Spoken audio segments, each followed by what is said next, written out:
Welcome to the South by Southwest 2023 film preview, where we're going to be going through all of the films, the shorts. Man, do they love TV at this film festival. And there's going to be music, there's going to be comedy, and there's going to be a lot of barbecue that we're going to be covering for this preview. We've done it for the last previous years, but this time, Zach is going to be there with me to take down as many movies as we possibly can. We've never been to Texas and as much together, brisket. so I think... And as much bread, but that's a given. We've never been to Texas together, so that's going to be a whole bigger state that we have not gone through. We've been I feel like we've been in the tundras, we've been in the mountains, we've been in cities, but we've never been in the old back roads of Texas. And personally, I think South by is one of the standout festivals because of where it takes place. We tend to do a lot more cold weather travel together, whether that is Sundance or even like Toronto's usually decently nice in September, but it can get a little cold in Canada. This is going to be our warmest film festival, so I'm looking forward to that. Looking forward to all the barbecue places that you've already recommended to me. I mean, it's Texas, right? Like that's actually the thing in that South by, more than the other festivals that we talk about, there are so many more things to do. You know, you talked about how they like TV here too. They got TV, they got the comedy festival going on, they got all the tech happening, they got the music festival going on. There's conferences, there's VR, XR, however they want to talk about it. We will get into all those different little distinctions, but with our focus, per usual, on the movies. So if you've been to South by in the past, you kind of know how it works, and that's that they kind of break it down with one badge. I've seen people get like individual tickets, but that's not like a public thing that they do. So out of everything that we just said about what makes it great, that's probably the biggest pushback is that if none of us get accepted to the festival, like there's no way to snatch up individual tickets if you're not a press member, if you're not like a friend of the movies team. At this point in time, I've been accepted since 2019. We've been able to reach out for a couple of the movies. We've got like hopefully 20, 25 something links hopefully coming our way, which is great. We appreciate that. Shout out to the Intercuties for allowing that to be a thing. But I'm not accepted to South by yet. So as of this recording, I may not be going, but shout out to the publicist for helping us out. Nonetheless, we got a lot of movies to cover here. And if you are going, I think that when you're staying in Austin, what you do have the ability to do is to try out a lot of things that aren't just the movies, to be able to go, as Zach said, to a bunch of different events. But it's also, I feel the housing is a little bit better. Because it's warmer weather, you're able to navigate around more. And because of that, you don't have to bring all of the extra luggage that you have to for Sundance or for a lot of the other places. Plus, it's a lot easier because you're not checking in as much. The top 3 things that I would give you if you are going to the festival is recognizing where your stuff is. Just like at Sundance, you don't want to be at a screening at the Eccles. Then your goofy self got something over at the Mountain Resort and you don't have a vehicle to get 45 minutes away. There's a lot of traffic that happens at South by. That's why Texans hate people coming to South by. We'll see you soon. But it's going to help you maneuver it a lot easier if you just look at the locations. If you recognize that South by is a place that has a lot of pop-ups. Last year, Zach saw me come in with a lot of swag, a lot of merch, some coffee cups I use to this day. Your badge gives you all of that. Take advantage of them. I don't know if you got any other clues, Alina, or any other questions that you have, Zach, in terms of how to get. Well, you were breaking it.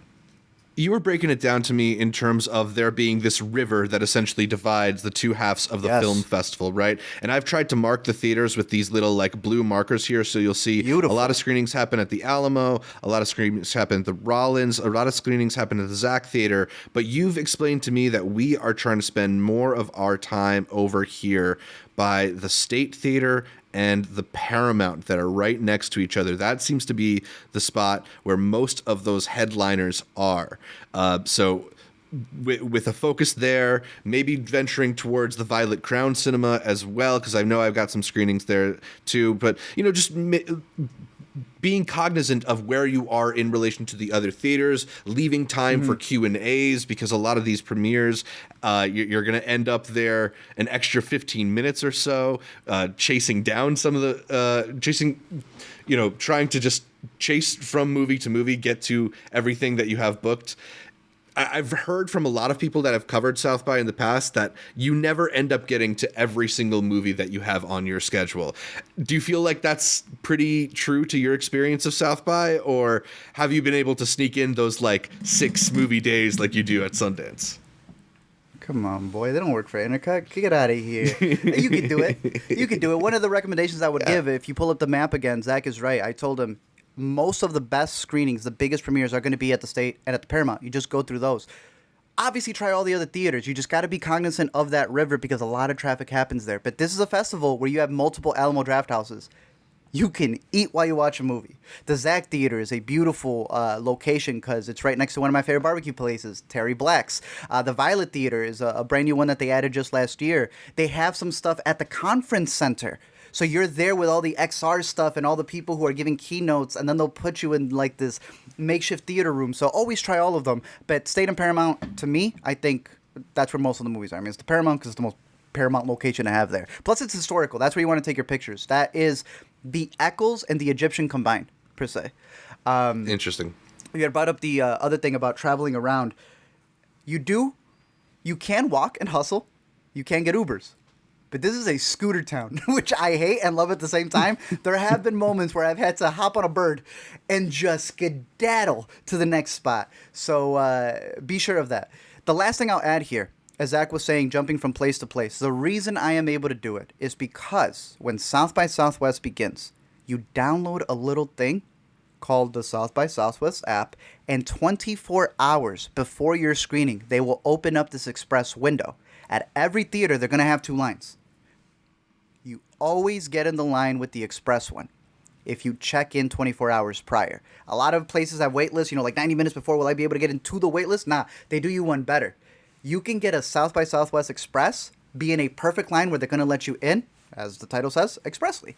If you don't, we just said there are no individual tickets. You are going to be put into a line with every single person who's bought a badge, not a ticket. Those lines are outside. They're wrapping around the town of Austin. They will lose you. I told Zach, he's like, what was the last time you missed a movie? I was like, when I was a novice and I went the first year for Us, I was not let in. They put us on the wrong way. So just be cognizant of all those different things.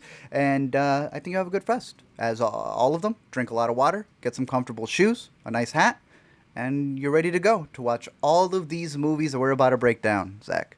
Starting off with the headliners. Zach, talk about what we've previously had, because they've had some decent movies. Yeah, I mean, South by. Headliners seems to be the splashiest category. I feel like they're able to get a lot of fun, big movies to premiere at South by. In the past, it's been stuff like A Quiet Place or Blockers and Ready Player One. That was huge. You mentioned Us, the Jordan Peele movie. That was the same year that Booksmart also premiered there. I know a lot of people loved that one. But just last year, the headliners were stacked with Bodies, Unbearable Weight of Massive Talent, The Lost City, and the current Best Picture frontrunner, Everything Everywhere All at Once, had its premiere at South by Southwest, lest you forget. Do you think we're going to get another Best Picture winner at this year's South by? I don't care if we get another Best Picture winner, but damn would I love another Everything Everywhere All at Once, because as soon as I came out of that premiere, I text you, I think the boys did it again. And that was at a period of time where you and I were the Swiss Army lovers. We would get made fun of for loving the farting movie, the one that wasn't Rotten Tomato fresh. Then something happened with this movie. When you come out with a movie so good with so much hype, it fixes your other movies that critics didn't like.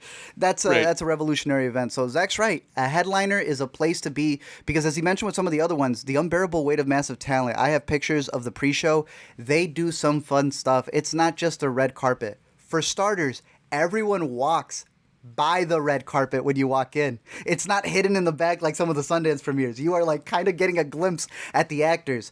They had models, these like bobbleheads of what's his name, Nick Cage there. There were other screenings that were headliners that we're going to be mentioning for horror movies where they gave you spiritual like things to take back home. So we'll see what they have this year. Breaking down some of the headliners from the bottom to the top, in our own opinions. One of the biggest ones that they're going to have there, and I believe it's the premiere, Dungeons & Dragons, Honor Among Thieves. So there is a chance they might give you a board game. I don't know. They might give you a little cloth or whatever they use to play one of those dice. I would be pretty happy with some like custom South by Southwest 12-sided dice or something like that. That'd be pretty cool. Come on, man.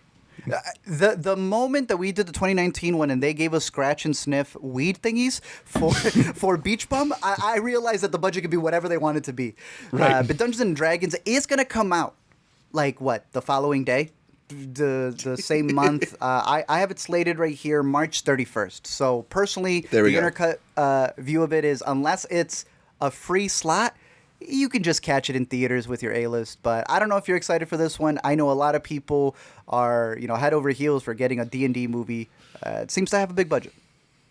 Yeah, I'm not so sure. This could go either way for me. I feel like John Francis Daley is somebody who occasionally knows how to have fun with this kind of blockbuster material. It just seems so kind of like bland, I think. Like, Bro.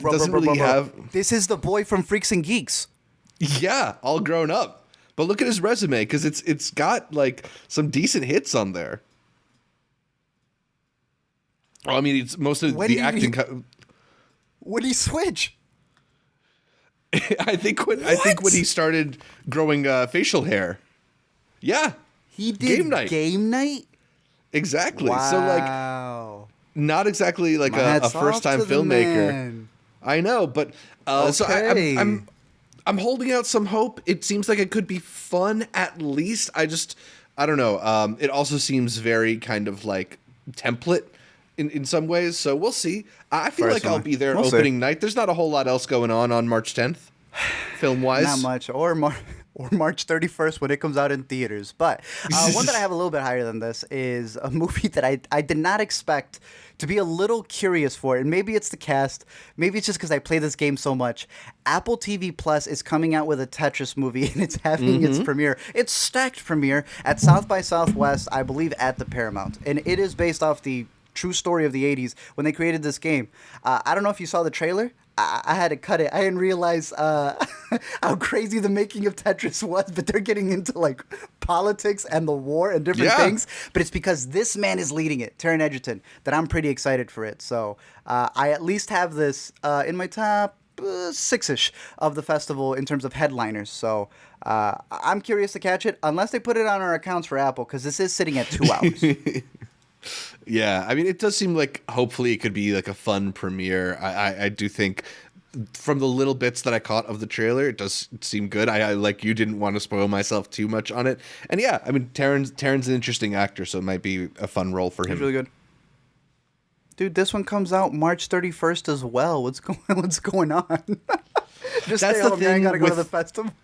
I mean, that's the thing with any of these big film festivals. A lot of them are just basically like pre-premieres, like hype premieres before the movies hit wide audiences, but it's still sometimes fun to catch it a week or two early, 3 weeks early. Here you go. I'll throw in another week there for you, because Evil Dead doesn't come out till April. Evil Dead Rise, the follow-up to what is supposed to be the Evil Dead remake, but it's being written by the one and only Sam Raimi, who's coming back in for this. So I'm a little... Oh, it's not being written. My bad. It's only being produced. Yeah. I'm skipping it then. Never mind. Going all the way back to the bottom. I'm excited for Evil Dead Rises. This is what I was saying is the big headliner premiere that they're doing for a horror movie. And South by always goes all out for the horror movies, in my opinion. So I'm excited to be in the house for this one. I'm a big fan of the 2013 one. I like the Evil Dead franchise. The trailer to this looks unbearable. It looks disgusting. It does not look like you're going to walk home alone at night. And Zach, you're not flaking on me. You're going to be seated right next to me for this one. You can rise off your seat all you want, but we're going to be sitting there. It looks like the kind of punishing horror that I tend to try to avoid, but I guess we got to do it, man. It's the last big headliner, I feel like, right? I believe so, and it's only sitting at 92 minutes, so yeah, it's not that bad. It'll be fun. This one has It'll be fun with a big audience. You'll be sitting right between me and Caitlin, and we'll just make sure that you're okay. We'll cover your eyes on the bad Exactly. parts. I'll hold each of your hands.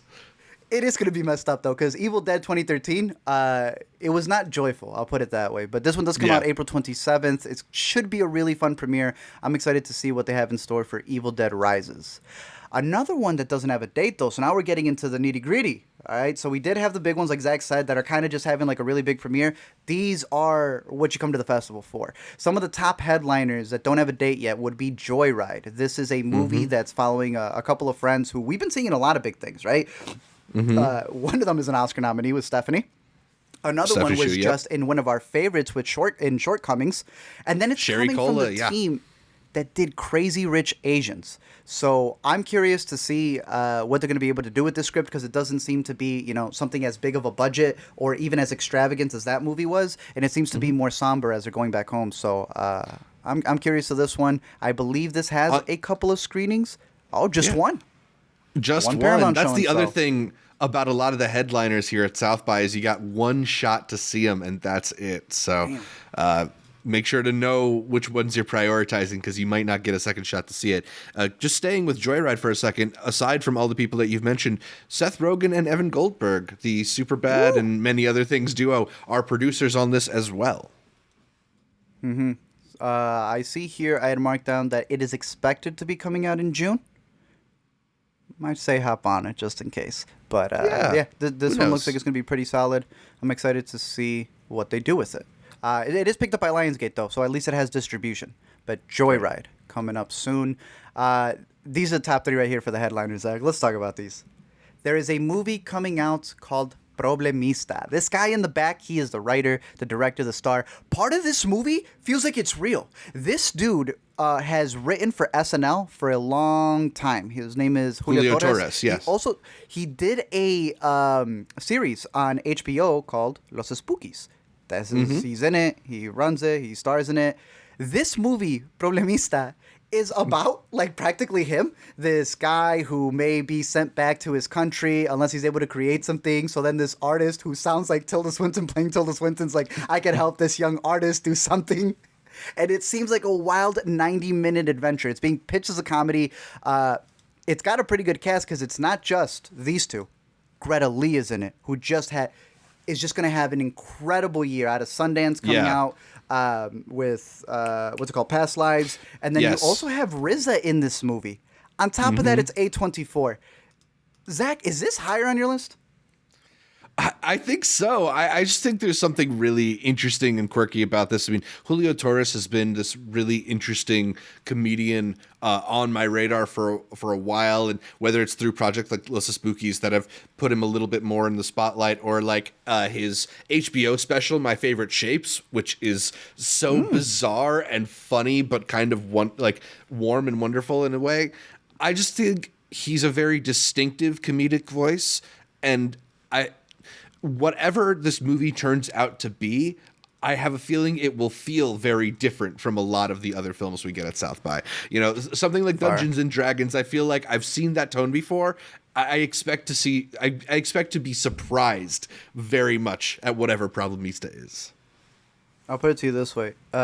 Isabella Rossellini has not been in something that hasn't surprised me, from Marshall to whatever it was from Sundance that you showed me that she did in the early 2000s. I'm going to just leave it at that. You can tell them the name. They can search that up on their own. I'm not getting hit on Intercut. Green Porno, I think it was called. Yeah. So those she's are in great. it. Check it out on YouTube. It's going to be intriguing. Zach had a whole playlist. I was like, how long is this playlist?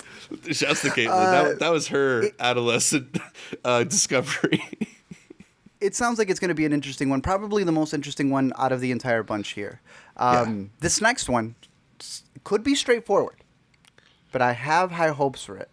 It is her second directorial debut, but it might be the first, because the doc that we saw from her did not come out yet from Sundance. Eva Longoria, or Eva Longoria Bastion. Sometimes, the festivals, they kind of change her name out. But she is coming out with her directorial debut for a narrative, if I'm not mistaken. Flamin' Hot. The story of the dude who created Flamin' Hot Cheetos. That's it.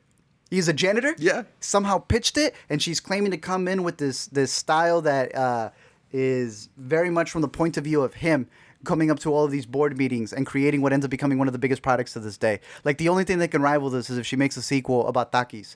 I'm going to be there day one.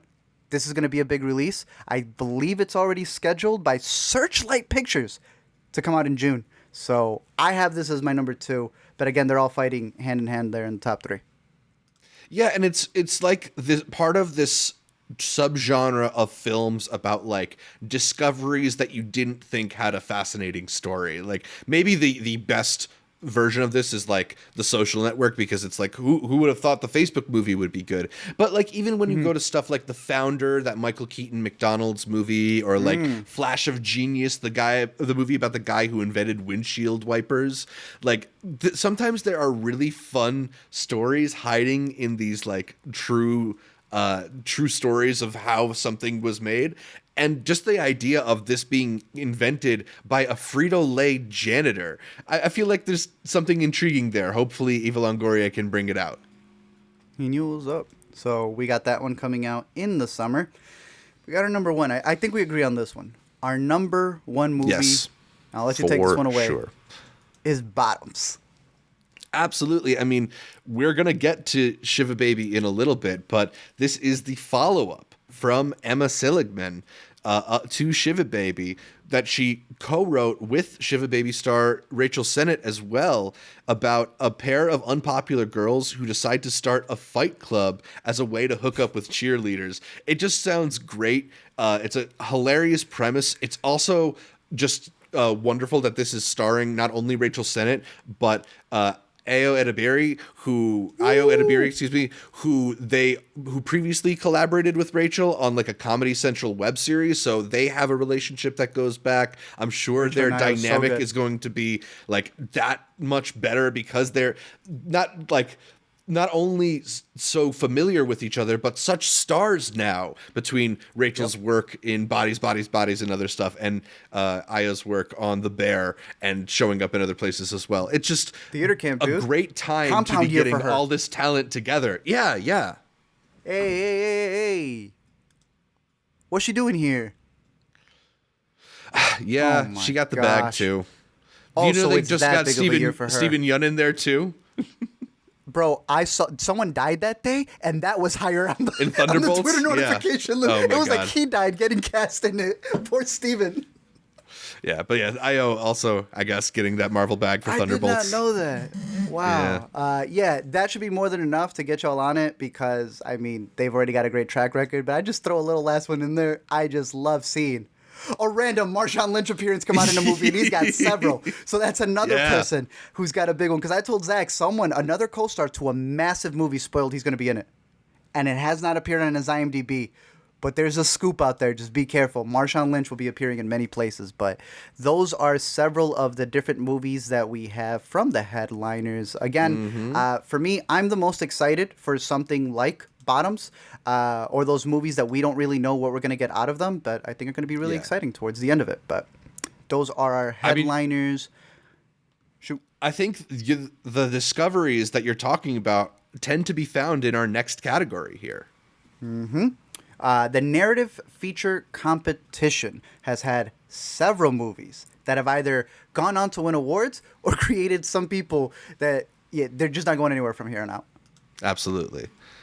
I mean, 2020 alone, debuting not only the movie we just talked about a little bit in Shiva Baby from Emma Seligman with Rachel Sennett, which, became a huge film Twitter sensation and letterboxd hit, as well as the debut of Shithouse at South by Southwest 2020, even though it was kind of like a not really happening abbreviated in-person It was exactly fest. like the title, yeah.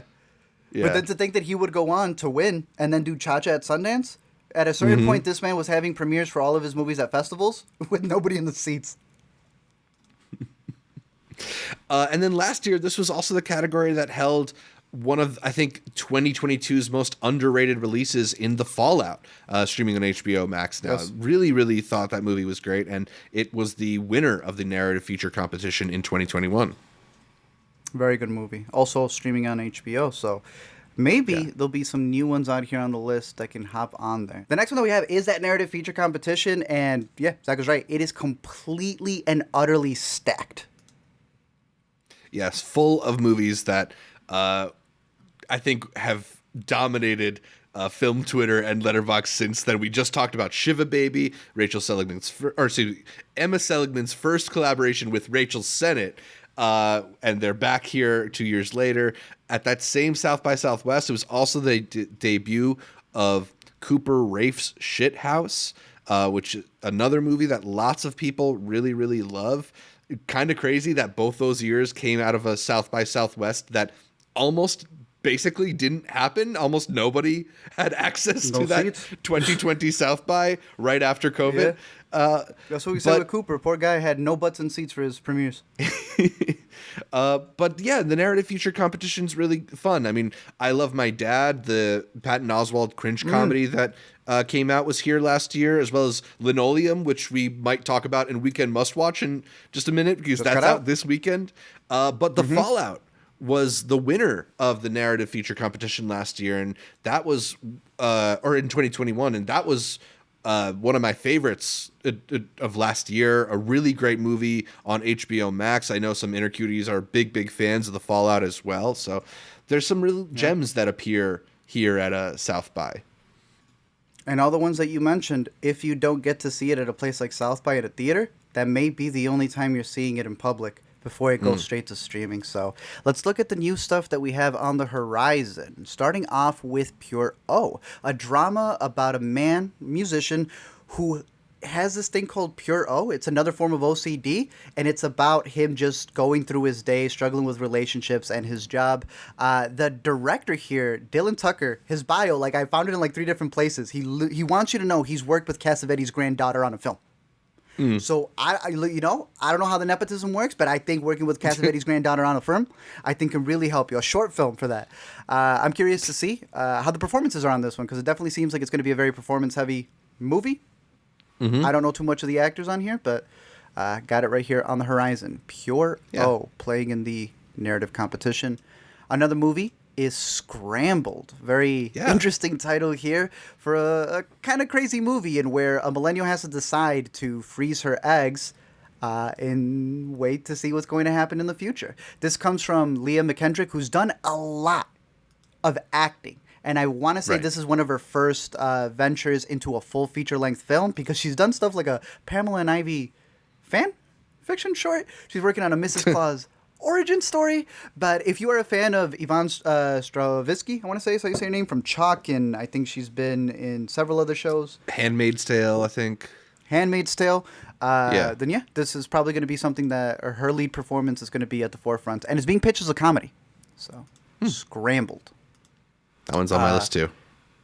Next one is Raging Grace. I know you had this one to see in theaters, about an undocumented Filipino worker who realizes this person who she's kind of working with, is it worth staying here, or should I dip? Because there may be more secrets there. This one comes from Paris Arquila, who's done a movie, a little short film called Pomel. This one was pretty interesting. The Vimeo link is out there, so it has me intrigued to see what he has in store. Yeah, and I think it's one of those movies that we talk about, that we see occasionally at festivals, where it's not in the Midnighters horror category, but the description really makes it feel like it could be. It says it's a nightmarish fever dream, and just even the title, Raging Grace. Like, I feel like there's this promise, or this at least allusion to a potential for violence or something. So maybe that's some false expectations, but I'm curious about it from its plot description. We shall see. Looks pretty good. And then we get this little pack of 5 right here that I am really curious to see how each one hits. We begin with another comedy called Late Bloomers, about a 28-year-old from Brooklyn who just doesn't know what to do until she finds another older Polish lady who doesn't really know what to do. And then they kind of got to put up with each other. This has the ability to either be really funny, Zach, or those comedies that's just kind of great at you. South by also tends to be a place that gives me a lot of those. Now, I will say this. The director has done some stuff that has me curious, but has also done some shorts that I absolutely despise. I am not the biggest fan of Sundowners, but they co-produced Plus One, and I enjoy that movie. So, Zach, I don't know how you're feeling about this comedy called Late Bloomers. I mean, I'm I'm intrigued by the promise of a cranky elderly Polish woman as somebody who has had to listen to a lot of them in my time. It's also got an interesting cast because beyond starring Karen Gillan, it's got one of our favorites in a supporting role, Jermaine Fowler, showing up, and Kevin Nealon, who's also occasionally funny in movies like this. So, yeah. We shall see.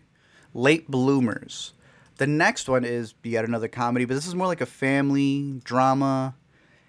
If you've been a boy, you've had this, especially if you've been an immigrant child. There is that point where you got to cut that peach fuzz that doesn't make you a man. The movie's called Mustache. It is coming from Imran J. Khan, who's been an editor on some pretty big movies. Space Jam: A New Legacy, Minions: Rise of Gru. A lot of these festivals allow this kind of like a funnel, where you've been working on a lot of big industry projects, and then you come here to the narrative competition, and you're able to make a pretty, heartfelt tale about something dealing with you growing up.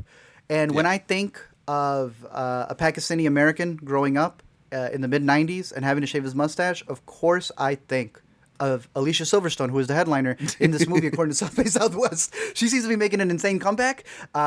So she's going to play some pivotal role in this movie. You also have, obviously, I want to say is going to be rounding out the cast with Rizwan. Hassan Minhaj is also going to be on it. So you have like a pretty strong supporting cast. And then, of course, the kid actor who's going to be leading it and wondering if he shaves the mustache. My money's on him shaving the mustache. I just hope the movie's able to deliver on that like awkwardness, right? So Mustache, family comedy drama. Talk about this next one, because this is another one you want to see in theaters. Story Ave, a movie that was a short and is now being adapted into a feature. Yeah, I mean, it's got an intriguing promise about an artistic teen who's on the brink of losing himself, and that artistic teen is played by Asante Black, who we just saw in a Sundance movie, Landscape with Invisible Hand. I've liked him since we first saw him. Since we first saw him in what was the Ava DuVernay show, When They See Us. He was great in When They See Us. And I've got another. It's got another one of my favorites as the supporting role in Luis Guzman, and it's sort of about them. What happens when Kadir tries to rob Luis. And I just think that's like an intriguing premise to start your movie with. This one I'm basing a lot off of my love for the cast. I feel like that will definitely like get me in there, but the premise has got me intrigued as well. I'm excited for it too because of the fact that Aristotle Torres, who's the director, he kind of did the short, and I'm not sure if the feature as well, through the Sundance Labs. We've been keeping an eye on that. Sundance Lab movies don't premiere at Sundance. They'll keep premiering everywhere. What's the one? After Sun? That's a Sundance Lab movie. Sundance is like, forget a festival. We're trying to be a distributor. So it had that. This man has worked with J. Cole, Nas, and 2 Chainz. He's done commercials for Starbucks, Pepsi, Red Bull. He's got a lot of backing for this movie. You had mentioned Luis. He's EP on this movie. He's EP. Jamie Foxx is EP. This man has a lot of things going for this movie here. So amazing. I haven't seen the short. I could not find the short off the Sundance Lab, so I'd be curious to see how that plays. But I mean, I'm with you. That thumbnail, that's still in the premise. It's got me there. So hopefully it delivers. Yeah. Story Avenue, a drama playing in the narrative competition. Moving on to our top 2. Is another drama called Parachute. Last year we had one of the biggest horror movies was X that starred Brittany Snow. Brittany Snow said, hey, what if I came in here and made a feature directorial movie? She has made a short in the past called Milkshake, but I believe this is her feature film debut. A lot of y'all may know her from Pitch Perfect. Like I said, she was last year at South by with X. Here she's bringing even Kid Cudi back with her to make this movie. It follows this woman who just got released from rehab, but she's kind of dealing with her body image. It reminds me a lot of a Sundance movie from a couple years back called To the Bone. So we'll see how this plays out. But it seems to be a very good cast with Thomas Mann, Courtney Eden. I'm curious to see how she's able to deliver this drama. Yeah, you didn't even mention Dave Bautista, Gina Rodriguez, Joel McHale. I just saw Dave Bautista's name on there. Damn. Look, it looks like it's going to be pretty good. The writer on this as well is Brittany Snow, but also Becca Gleason, who's done a couple of Prime stuff. She did The Summer I Turned Pretty, Summer 03. She likes summers, and people like growing into their own. So I'm sure that she's got that down, and hopefully with Parachute, might have a good screenplay minimum at hand. But I'm curious to see your direction. So Parachute will be playing in the U.S. dramatic or just narrative feature competition. Now we got our number one, bro. I just feel like anything dealing with this woman, and it's gonna appear in our top list. There is a movie called I Used to Be Funny. It stars the one and only Rachel, and she's playing a stand-up comedian. But an incident happened that may have her reflecting back on this career. Zach, that already sold us. Did you see the email that said they are making a adjacent comedy special called We Used to Be Funny, where her and some of the other stand-up cast members will be doing a stand-up special? Not only that, I got it favorited because I don't think there's anything better for us to do at that part part of South by Southwest. Luckily, our film and TV badge gives us access to the comedy events. So I'm 100% there. Not only is it going to feature Rachel Sennett, it's going to feature Caleb Herron, who I find very funny. Nice. And yeah, I mean, I was positing to Caitlin, like, is this going to be the last time we see Rachel Sennett do stand-up live? I wonder if she's on that, like, ascendant trajectory where she's just going to be, like, acting and stuff from here on out. Until she gets cast in Dune.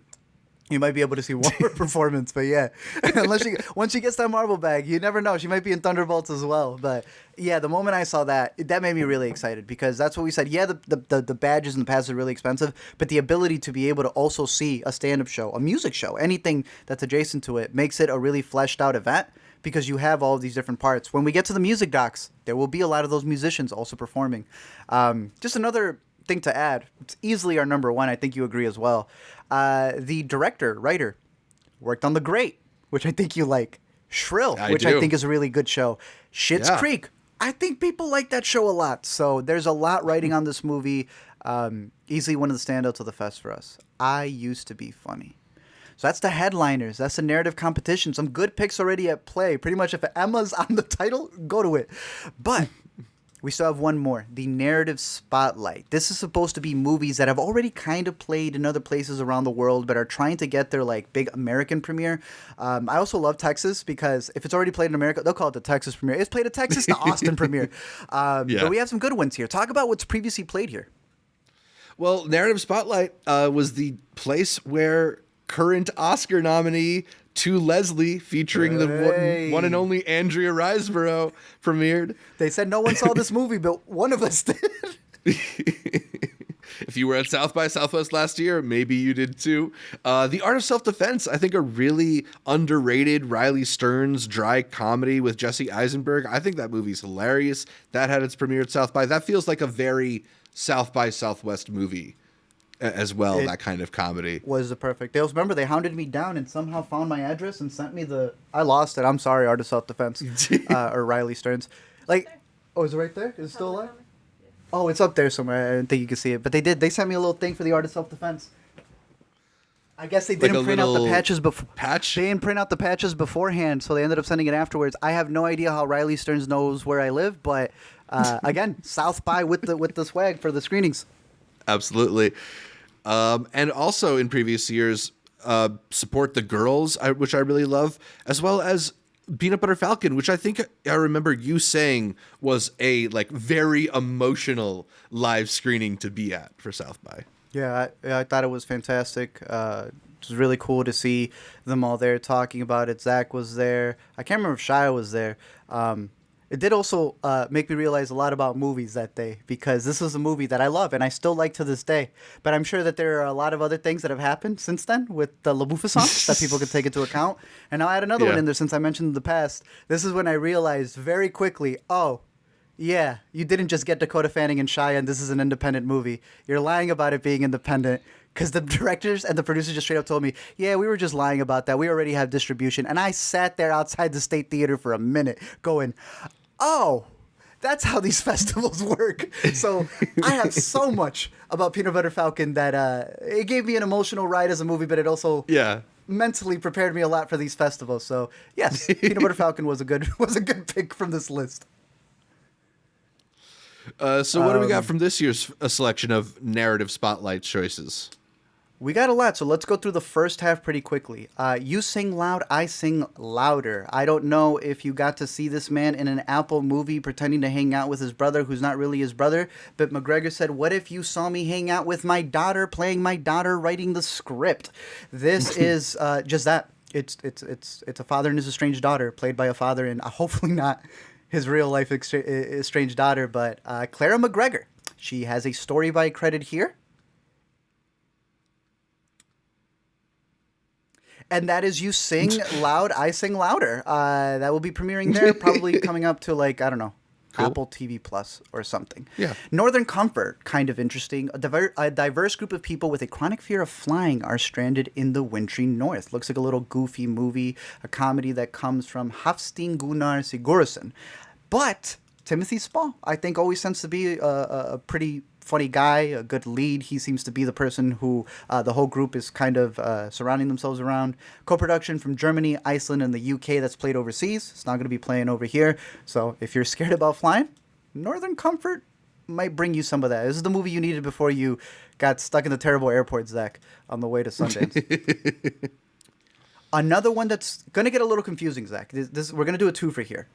There are two movies called National Anthem and one won out. So I'm going to stick with the National Anthem that's still called National Anthem. There is a movie coming out by a director named Luke Guilford. He has done a bunch of music videos for Kesha, Troye Sivan.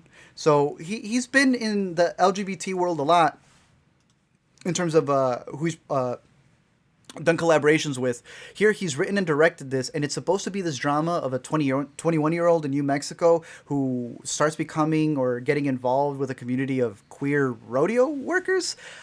This is the poster. This is the only still we've gotten. Everything else is like a picture of the director. And that's all I know about this movie.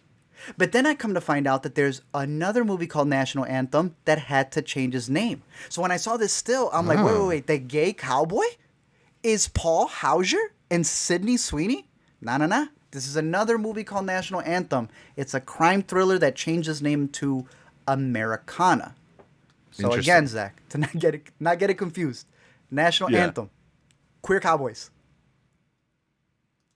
Americana. Maybe queer cowboys. I don't know yet. Yeah. I don't know yet.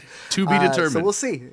To be determined, but nonetheless, we've got two, I guess, American-based cowboy films in the spotlight one. But while National Anthem is a drama, Americana is being pitched as a crime thriller. But it seems to be like a last-minute addition here. So I'm curious on both of these, and I'm curious to see why National Anthem won over Americana for the title. So we'll see who rightfully deserved it by the end of it. But keep both of those on your radar. As we move on to Zach, we need a name for this. And it can't be these kids, because that's at a school. What do you call the one? And honestly, I just got to go back to this, man. Dennis Quaid is on a run, making these movies where he's the one dude, the one American dude who helps the kids, like the Mexican kids who want to play a sport that they're not allowed to play or they can't afford to play. He's been in a couple of these already. Maybe it's just because with the same director. Maybe it's just because of my age, the years that I grew up. But I just want to call these movies, like, they're all hardball, right? Like, this is Dennis Quaid's Hardball. Yes. Again. Yeah. This is the story. It's supposed to take place in the 50s. A bunch of Mexican-American kids can't really play golf. This other guy also got kicked out, and he can't play golf. And he's like, oh, my gosh, I'm going through what the Mexicans are going through. I got kicked out of my country club. And then he becomes a cool teacher. It's practically, they're pitching it as a field of dreams. But I guess like with Mexicans, Julio Quintana has done a couple of stuff with Quaid. He recently did Blue Miracle with him. But what's interesting about this guy is he has a bio where he's like, I worked under the apprenticeship of Terrence Malick. And he did. He worked on The Tree of Life. He worked on, I don't know, Knight of Cups or something else. And Terrence Malick did produce his first movie, The Vessel. I think this is a decent movie. I don't know what's happened since then with the Netflix Blue Miracle, and I don't think that's being turned around for the historical drama The Long Game. But nonetheless, you got your 2-hour regular, story. I never hate these movies. It reminds me of Spare Parts. I can't remember who did that one, but again, the kids needed to build something, and then they built it. They needed to play something, and then they played it. It's also based off of a book called The Mustang Miracle, so if that interests you, go check out The Long Game. The next one is Fry Bread Face, and Me, a drama about two Navajo cousins, one who's kind of been away from the tribe and just been kind of assimilated into just, regular American culture, and another one who hasn't. They come together and they kind of go through their history and their past and just a bunch of different things. The producer's Taika Waititi. The director-writer on this has worked on AMC a lot, which is how I'm assuming they kind of came to be on Dark Winds. It's going to be in English. It's going to be in Navajo. Seems like it's going to be a solid little independent story between these two cousins. Yeah. I'm kind of excited for this one. Fry bread. They're really pushing Taika Waititi's EP involvement in the emails for this one. Bruh, Taika, he's indigenous in Australia, but they indigenous in America, indigenous here. Man, they're taking this man everywhere. But I'm excited for it, and if it helps push the story, sure. Fry bread facing me. The next one is Deadland, bro. Check this one out. A U.S. Border Patrol makes a routine apprehension that will haunt them forever. And it's supposed to be possibly the ghost of a parent that may be coming after him. There's two movies kind of dealing with borders. This is my second one that I'm anticipating. The other one's going to be even crazier. But they somehow both still deal with ghosts and demons. I'm curious to see how this one plays out because it's being pitched as a drama thriller. Hopefully it's not too slow. It's only 91 minutes. Banking on this one. Deadland. Yeah. Playing in the U.S. spotlight. Very cool. The next one is called This Closeness. I don't know if you know anything about this actress, director, writer. I don't. Ever seen any of her movies? Kids Are. I haven't. I don't think so. She has this one that just made it to movie. I had it on my radar for a little bit because it played at some festivals. Just touched down on movie. Also stars, writes, directs in it. This one is her and her partner go to stay at an Airbnb. But because the dude's always away, she ends up kind of being stuck with the Airbnb host, which I really hope doesn't happen to us at South by. But he's kind of a recluse. And eventually, the more that her partner's away, I don't know, some closeness may be happening in other ways. Her previous film feels like a very indie drama, all on the performances and the script and how they rely on each other. So I'll be very curious to check out this one, as well as their other one that's on movie. So I'll be doing a double. I have this one on my list as well. I feel like it sounds really intriguing. It reminded me a little bit of just the premise, the Sofia Takal film Green, and just the worrisome intimacy, I guess, that is implied by the short plot description. I'm into it. I want to see it. I'll have to check out that other one. Send me that one. That one seems pretty interesting as well. All right.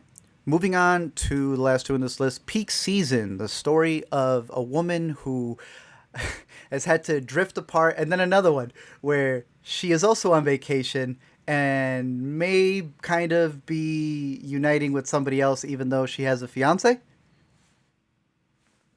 We'll see. A lot of these couples going some places and then kind of coupling up with somebody else. Here's the thing, though. The duo here are the directors who worked on a Little South by movie that I also kind of found to be hilarious. The End of Us, a COVID movie where these two split and then the pandemic happens and they're stuck living with each other even though they just broke up. So this seems to be a thing. I hope the boys are okay, but they love writing these movies about couples who end up in scenarios that they don't really want to be in. So Peak Season, they have a good track record for me. Kind of excited for this little comedy drama. Yeah, another one with a premise that intrigued me. It looks pretty good. The next one is Bloody Hell. You talked about the fallout. Could she have another one in her hands? You have Maddie Ziegler returning as a teenage girl who has this condition, and I'm going to write it here because it's semi-autobiographical to the director. It is MRKH syndrome. I Googled it. Some wild stuff.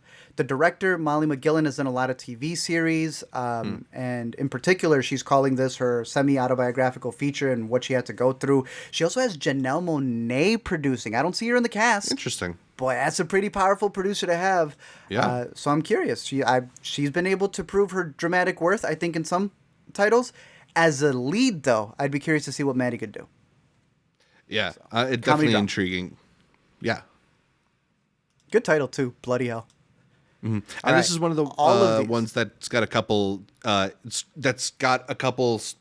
one of the ones that's not a headliner, but still has a screening at the stateside theater. So that's interesting too. Nice. Again, great point. If it has one there, you know that they're hyping it up a little bit. All right, these next ones kind of all get a thumbs up from me. If You Were Last is kind of Yeah. riling up to be a bigger movie than I expected. I know it's a big cast. You see them right there. You got future Captain America or present Captain America, as well as Zoe Chow. She's been in a lot of Yes. stuff. Like, she appears in every single comedy possible. They're leading this one as two astronauts who've been lost forever. And even though they're friends, they're like, should we try it? Maybe? I don't know. This comes from Christian Mercado, who last year or 2 years ago had a winner on him, bro. I don't know if you got to see his short film. Nuevo Rico, I think, won the South by Southwest Top Short. Bro, and we were rooting for that one. I had no This idea that is was him. fire. What a stylish, cool movie. Nah. Right? And besides the style, Yeah. the story in this and what the siblings go to, to keep their musical style, I thought was really raw. Turns out this man's worked with Hannibal Buress. He's worked with Alana Glazer. He's worked with My Chemical Romance. Some guy named MF Doom, Zach. So this dude has worked with a bunch of people who I consider to be very talented. And now he's working with more people who I consider to be very talented. Yep. Natalie Morales is rumored to be in this movie. I don't even want to say rumored. I don't understand where she comes in. I'm excited for this, bro. A sci-fi romance coming from a director who's already got a really good track record. That Should be a pretty solid film. I keep forgetting the title of that one, but every time I remember, I too. need to see it. Yeah, so this is Maybe going to be they one gotta that we're change going to that have to see. title. They might have to, but they might also have to change PR people because I asked for a screening. They say no. They say you got to show up. So unless they're hyping this one big, we might have had it early, but I'm still curious to check it out. It seems like it's going to be pretty interesting. We have another comedy on the horizon right here called Down Low. And Zach, I like to not spoil things for Zach, but I had to spoil one for this. It's a comedy about a repressed dude who's living with a young dude, and they just ruin everything. It comes from a guy named Ryder Doyle, and I'm like, Zach, you know Ryder Doyle, that's your boy. Zach's like, I've never heard of this man in my life. Until I went, bro, he plays Nick Nickleby in a little show called Barry. He's directing a movie. I then told Zach, it doesn't even stop there. The guy who's starring in the movie, Lucas Gage, is the writer to the movie. And I didn't realize Zach knows him from a lot of stuff. Zach has recommended How to Blow Up a Pipeline. He's the lead in that movie. He's been in You. He's been in Love Victor. He's been in White Lotus, Euphoria, Veronica Mars. My bandwidth can't even keep up with everything that he's been in.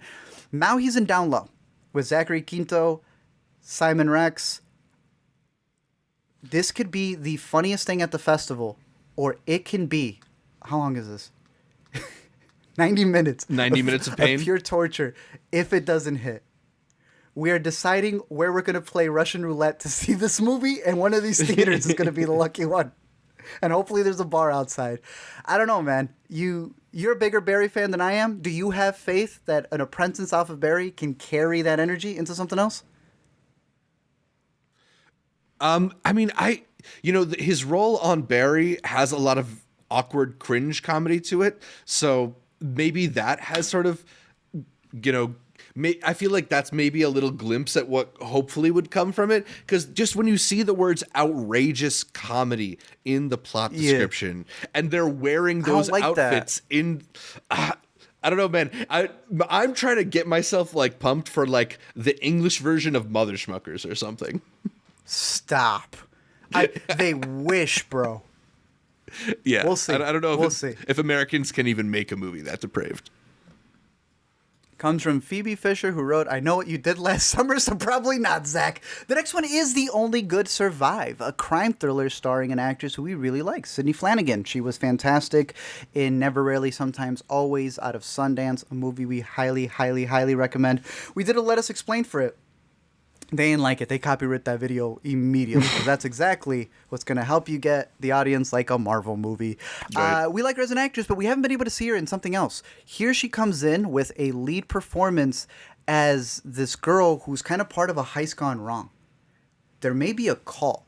There may be a treasure at play that they're trying to hunt down, but maybe you don't know who's lying in this group. We were sent a screener for this, so we will have this on our horizon, and I'm very curious to see how the movie does, not just because I'm a fan of crime thrillers, but Dutch Southern was a writer. We had just mentioned this, bro. On that Power Rangers fan fiction film that went to YouTube that got a lot of hype, that ironically also got copywritten and taken down.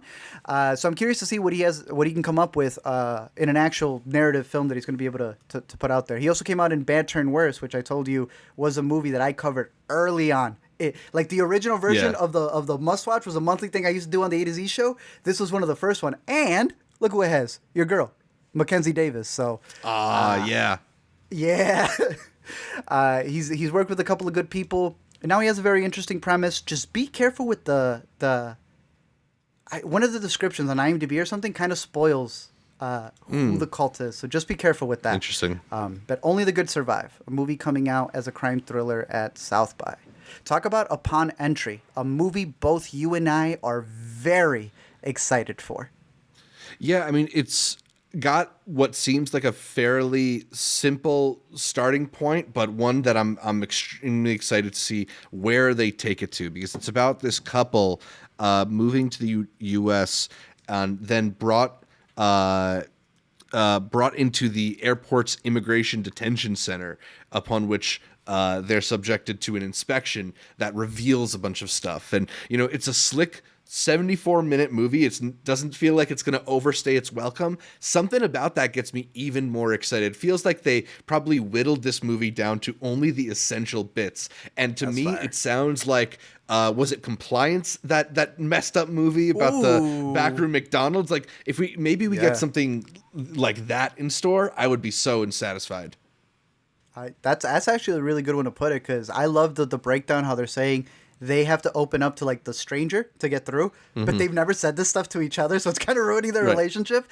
I'm rooting on the performances for this one. Upon Entry. Next is Hail Mary. This is what I was telling you about the border. Bro, a modern day retelling of Mary and Joseph. Mexican woman gets pregnant. They don't know how. Gets her carpenter hustler husband, Jose, not even husband, to cross the border while they're being chased by a demon and the border patrol, and they don't know which one's worse. I have scoped out where to be for this one because this not only comes from a director who's made some TV series people love. The good episodes of Walking Dead, Jessica Jones, Peacemaker. But then the writer is Nate Lee. He's got one movie on his horizon because everything else, while they're movies, it's technically a show. Dude, he is the the Jackass concept coordinator. For all of the movies, this guy named Nate Lee. Amazing. And he's the writer to this film about a modern day Mary and Joseph leaving and crossing the border because they're being chased by Satan.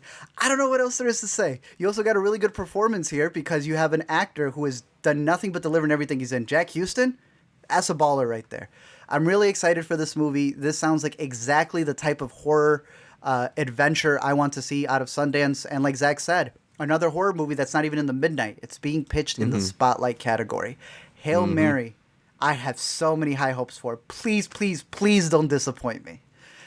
Zach, you know more about this actress from Cora Bora than I do. Yeah. But after seeing her in Hacks, I was almost willing to skip the Oscars to see her for the premiere of this one. But we found another screening.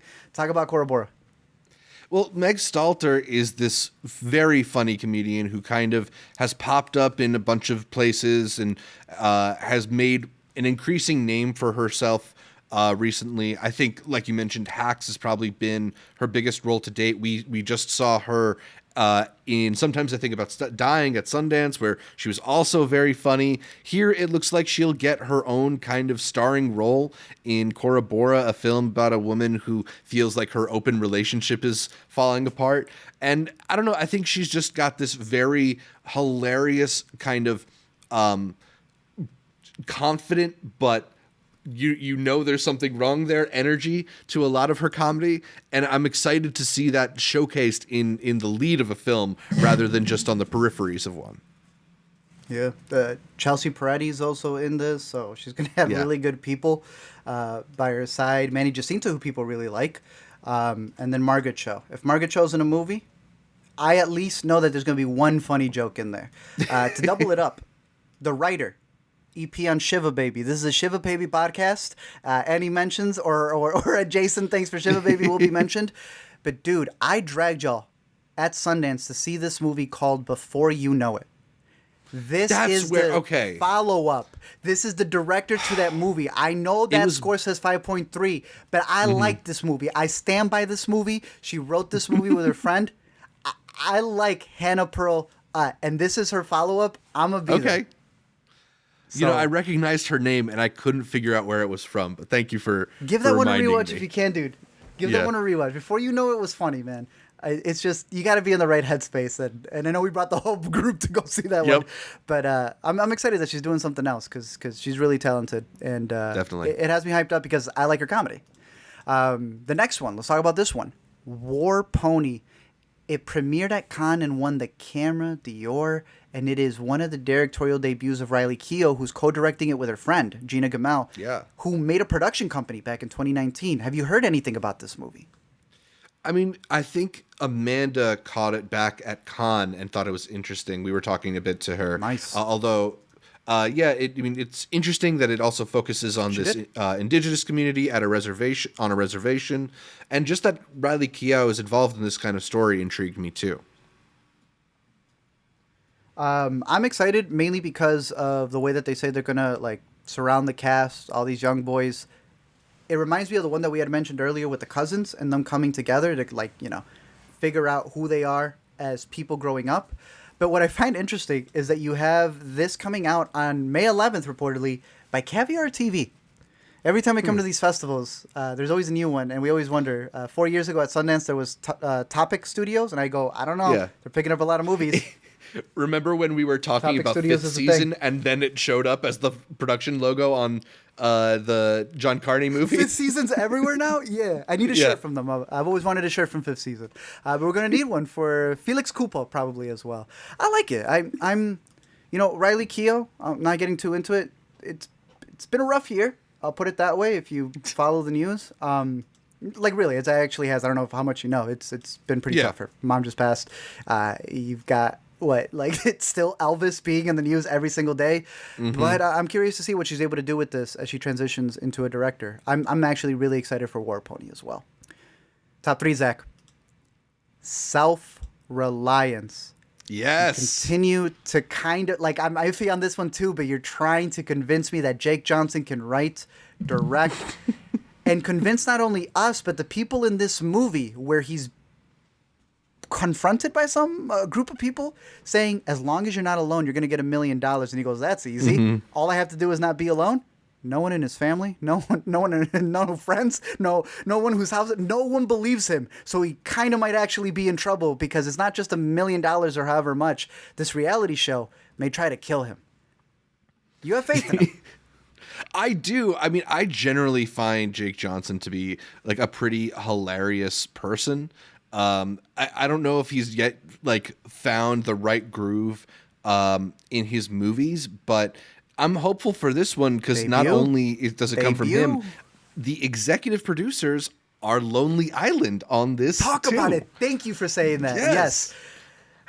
And that makes me want to almost go all in completely. I just don't know. Right? I mean, look at the cast. I'm still a little torn. You got frequent Jake Johnson collaborator Anna Kendrick. She's been in a bunch of Joe Swanberg movies alongside him. Andy Samberg, Natalie Morales, who we just mentioned, always delightful. Christopher Lloyd, Wayne Brady, Gata. What's going on here? The dude who plays Detective Crashmore in I Think You Should Leave is the other person in that profile picture. I'm really, really excited for whatever Self-Reliance is. Okay. 89 minutes. Here's the thing. We're running deep on these 90-minute movies, and one of them's going to end up feeling like 3 hours. Let's hope this is the one that delivers. Self-Reliance. Funny little comedy coming out. The next one, we're in the top 2, is Blackberry, a comedy biodrama about the creation of BlackBerry, and I still cannot believe that the person on screen is freaking Jay Baruchel. You can change his face. I don't know what VFX, what Top Gun voice-changing technology y'all gonna get for me to not hear the voice from How to Train Your Dragon, but sure. He is playing supposedly from the beginning of the garage stages to the collapse of the story of BlackBerry. It's already premiered, and it's been getting decent reviews. I think that dude with the shaved head is actually Glenn Howerton from It's Always Sunny. So he's not playing the lead. I think I don't know who the lead of the movie is. I think they might be co-leads. I keep seeing Jay Baruchel, and that's what keeps having me go, ain't no way he's playing a major in there. Because they do have him in one of the, right there. Yeah. Here's the picture, and that's Jay Baruchel, my dude. That's him right there. I think he's playing the lead. I'm very curious. But Glenn Howerton's also a star of this, as is Cary Elwes. It premiered at the Berlin Film Festival already and got pretty solid reviews too. I don't know. Again, sort of the same thing that I was talking about with the Flamin' Hot story. Like, I feel like there might just be something to these corporate intrigue stories that you might not think has enough material for a movie. Maybe there is. I'm hopeful. I'll say for this one, because do you know who Matt Johnson, the director, is? I just know that he's Canadian. I forget what else he's done. He's done a couple of shows, Nirvana, the band, the show. He's got this animation one. But the one that's always stood out to me is The Dirties. Yes. This is the guy who starred and is also in The Dirties about two dudes who got bullied at school. That I'm gonna leave that in the poster for you to know about it. I think you could stream this for free online. I remember this being an early movie that was mentioned and put in my horizon. He's an interesting director. So he does seem like a guy who could take a story that, like you said, is very corporate and just not give a crap, bro. I'm very curious to see how this is. Like you said, it had a premiere. I will be there. I will be there to watch it. Day one. I don't know if this has... Do you know if it has like an actual release date for people to see? I'm not sure, but I bet you it's got distribution already. All right, right here. It says it may be releasing April 28th, so... Ooh, not too far out of the way, but maybe able to see it a little bit early. Our number one, I'm very excited for this, and I'm worried that it'll drop all the way to the bottom. Appendage was a short film that I did enjoy. You can find it over on YouTube. It also starts Rachel Sennett. Oh, what? Well, Rachel Sennett again. I can't believe it. Rachel Sennett was really good in that short.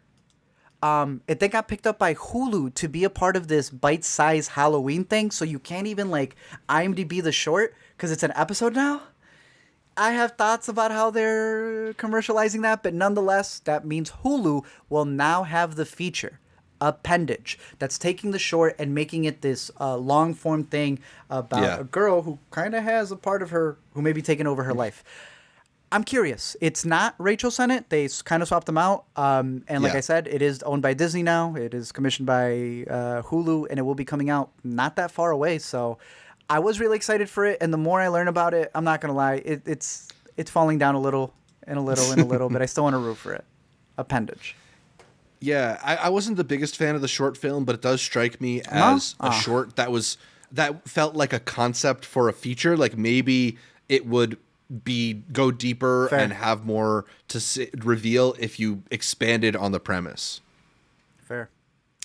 But those are all of our top ones for headliners. Spotlight. Again, I don't know if you want to name some off the top of your head, but from this category right here, Hail Mary is one that I really want to root for. It's something that I hope just delivers and comes out as a splash. The way that we love Talk to Me out of Sundance, that's one out of the Spotlight one. What's a Spotlight one for you? Oh, shoot. Let me pull up the Spotlight section because there's so much there. I mean, I Blackberry was high on the list for me, as was Cora Bora and Self-Reliance. So those are probably the three that I'm most excited for there. My one from the competition, if you had one, I think we'd both double that one up. I Used to Be Funny. That's going to be the one to go for. Just honestly, and then headliners, the one with Rachel Sennett, bottom. So anything Rachel Sennett adjacent, you'll be able to get. But now we got all of our documentaries. We are combining what is the documentary feature competition, the documentary spotlight, and 24 beats per second, which are documentaries, but usually based off of musicians. Running through these, we have Queendom, the story that takes place in Russia of an artist who's kind of retransforming what a lot of people think. It comes from one of the producers who did Welcome to Chechnya. You know how high I put that movie. I feel like Welcome to Chechnya covers its subject matter like no other has, especially when dealing with this sort of subject matter in Russia. This is supposed to be the same thing, but from an artist perspective. We'll see how this goes. They're already kind of like falling down because they're one of those that have links available for a movie where someone is not accepted, but they have to see if they can accept you for screenings. Moving on, Join or Die, a documentary. You just let me know if any of these interest you, Zach. Join or actually give me the thumbs up. Well, yay or nay these docs. Join or Die. I liked both of the or die premises. Right, there's two or dies. There's two. Join or Die is about an American revolutionary who was telling people, his name's Robert Putnam, y'all need to be in groups. If you're not in groups, you're kind of falling apart. And I was like, that's right. Be it a church, be it a school, be it an Intercut podcast, you kind of need a social side to it. Stars Hillary Clinton, Pete Buttigieg, Eddie S. McLeod, and is by the Vox Explainer series. I play the trailer and this guy starts talking about social credit, and I'm like, oh my gosh. All right, you had me, and then South by is always going to have a political doc. I'm not judging it till I see it, but I'm curious to see where it takes it, because it's like pitching like, go outside, exercise, but also make sure that you buy my book and my thing that you need, or else you won't be able to lose the calories you want. I like it. It seems really intriguing, and the Vox Explainer people, look at them. It is the same style like they did on YouTube, like they did on Netflix, and now they're doing it at a South by Southwest Film Festival. You got a yay or nay on this? I'm into it. It seems intriguing. I mean, I feel like there's a little bit of bait and switch going on with the next, or was it Join or Die, or which one's the dialysis or the Join or Die wants you to join a group. Pay or Die wants to call out the biggest cartel, as Woody Harrelson would say, which is the pharmaceutical company. 2 million Americans are being held ransom from insulin. If you know anything about the insulin crisis, it's pathetic. I don't know if you have people or know people with diabetes. Like, it's messed up. One of the directors here also has done stuff for Gutsy. There's the Clintons again. But the co-director on here, they did him dirty, bro. You ever seen somebody be like, co-director has done this, this, and this. The other co-director has diabetes. It's like, come on, bro. Tell me something else. Tell me the speeches they gave. Like, give me another prerequisite. But it sounds like it's going to be a hard-hitting documentary kind of breaking down where they're screwing people over. Because if you know anything about it, they are overcharging to a degree that is it's robbery. So...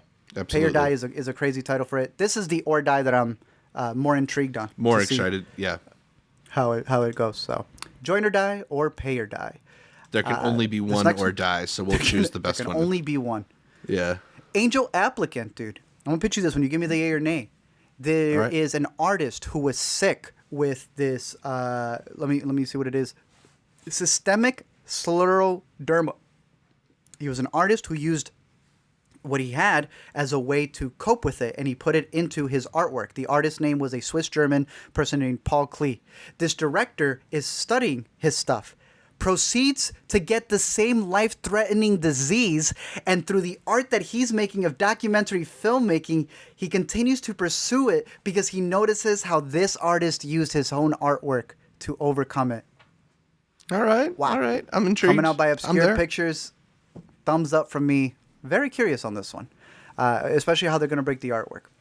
Another one is Another Body. It follows a college student after she discovers deep fakes of her circulating online. This is an intriguing way to cover what we're going to see with a couple of other docs on these lists, and even at Sundance, you're always going to have a lot of docs dealing with SA. But it's expanded to like being more than a physical thing.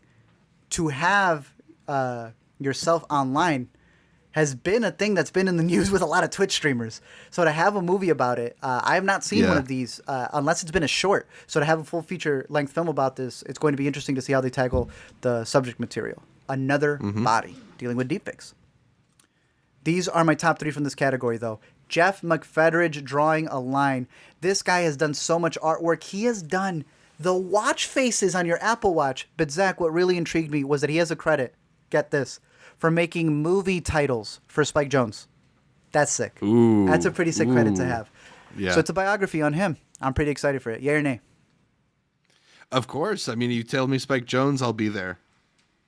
He's also producer and is a talking head along with Sofia Coppola. So some interesting voices in there. Riders on the Storm, Zach. I looked at this picture and I thought it looked beautiful. The director has worked on a lot of different things for Vice and Nat Geo, has been the Afghanistan reporter since '06, specifically covering sports. And this is a sport that's played overseas. It is the ancient national sport of Afghanistan, where horsemen battle for control of a headless goat. Usually, your NBC Sunday primetime stuff. Right. The best part about this, bro, I would have never guessed. Red Bull freaking Studios presents. Of course. Zach, why do they have the craziest looking movie of the festival? Every still from this film looks insane. I did not expect to be excited for the ancient national sport that has horsemen battle for control of a headless goat. I'm going to be there, dude. This looks like it's going to be really intriguing. It sounds like it's going to be shot impeccably. Yeah. Yay or nay? Definitely. That's a great description there. And I mean, sports has the built-in drama that would make a documentary that exciting. So I'm excited to become a huge fan of the sport I've just learning about. I forgot to tell you, Buzkashki, the sport, isn't the only thing at play. The Taliban's also taking control. If Drive to Survive can get me to tune into F1 every week, I'm sure this movie can get me to tune into Buzkashki.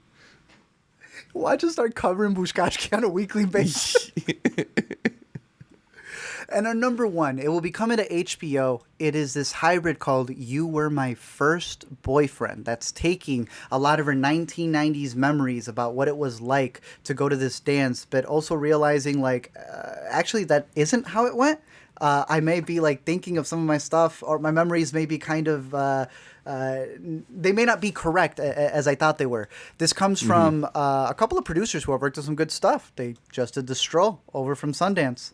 If this is going to HBO, and on HBO they worked on Mind Over Murder, has me intrigued. I'm a big fan of hybrid documentaries. I think that they're able to do something interesting with it, from weaving a narrative, reenactments to talking heads and such. So I think it could be really cool.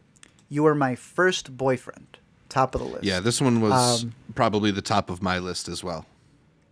Exactly. And you never know. Some of the ones that we mentioned here could be big, because I forgot to cut it to you on some of the ones that have premiered here. Yeah, well, just last year we had Jurassic Punk, the Pez Outlaw, which I know you were a big fan of. Dude, but it's on I Netflix. think Please watch it.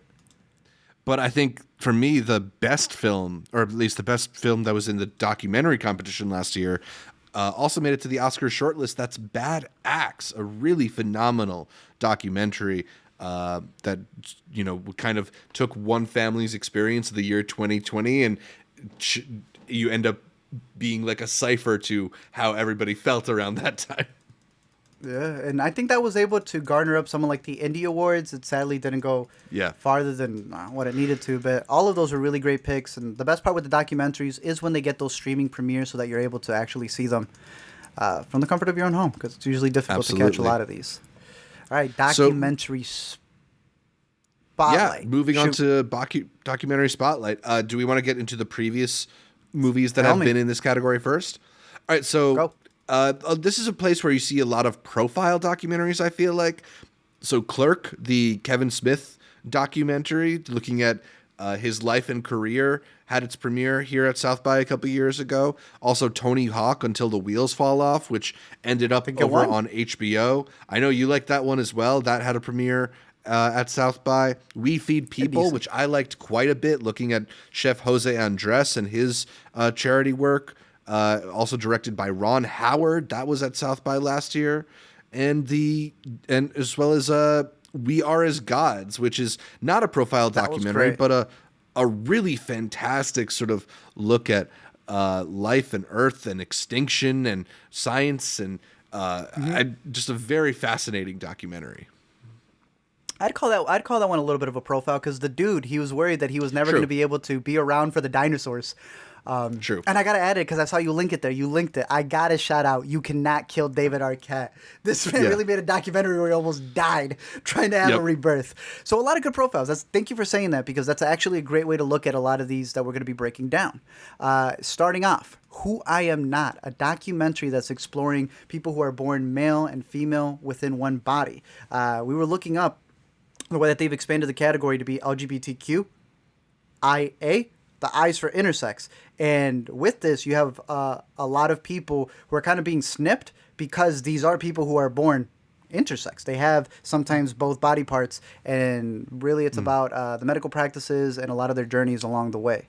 Who I Am Not. You don't get a lot of those movies, so that will be an interesting documentary to explore.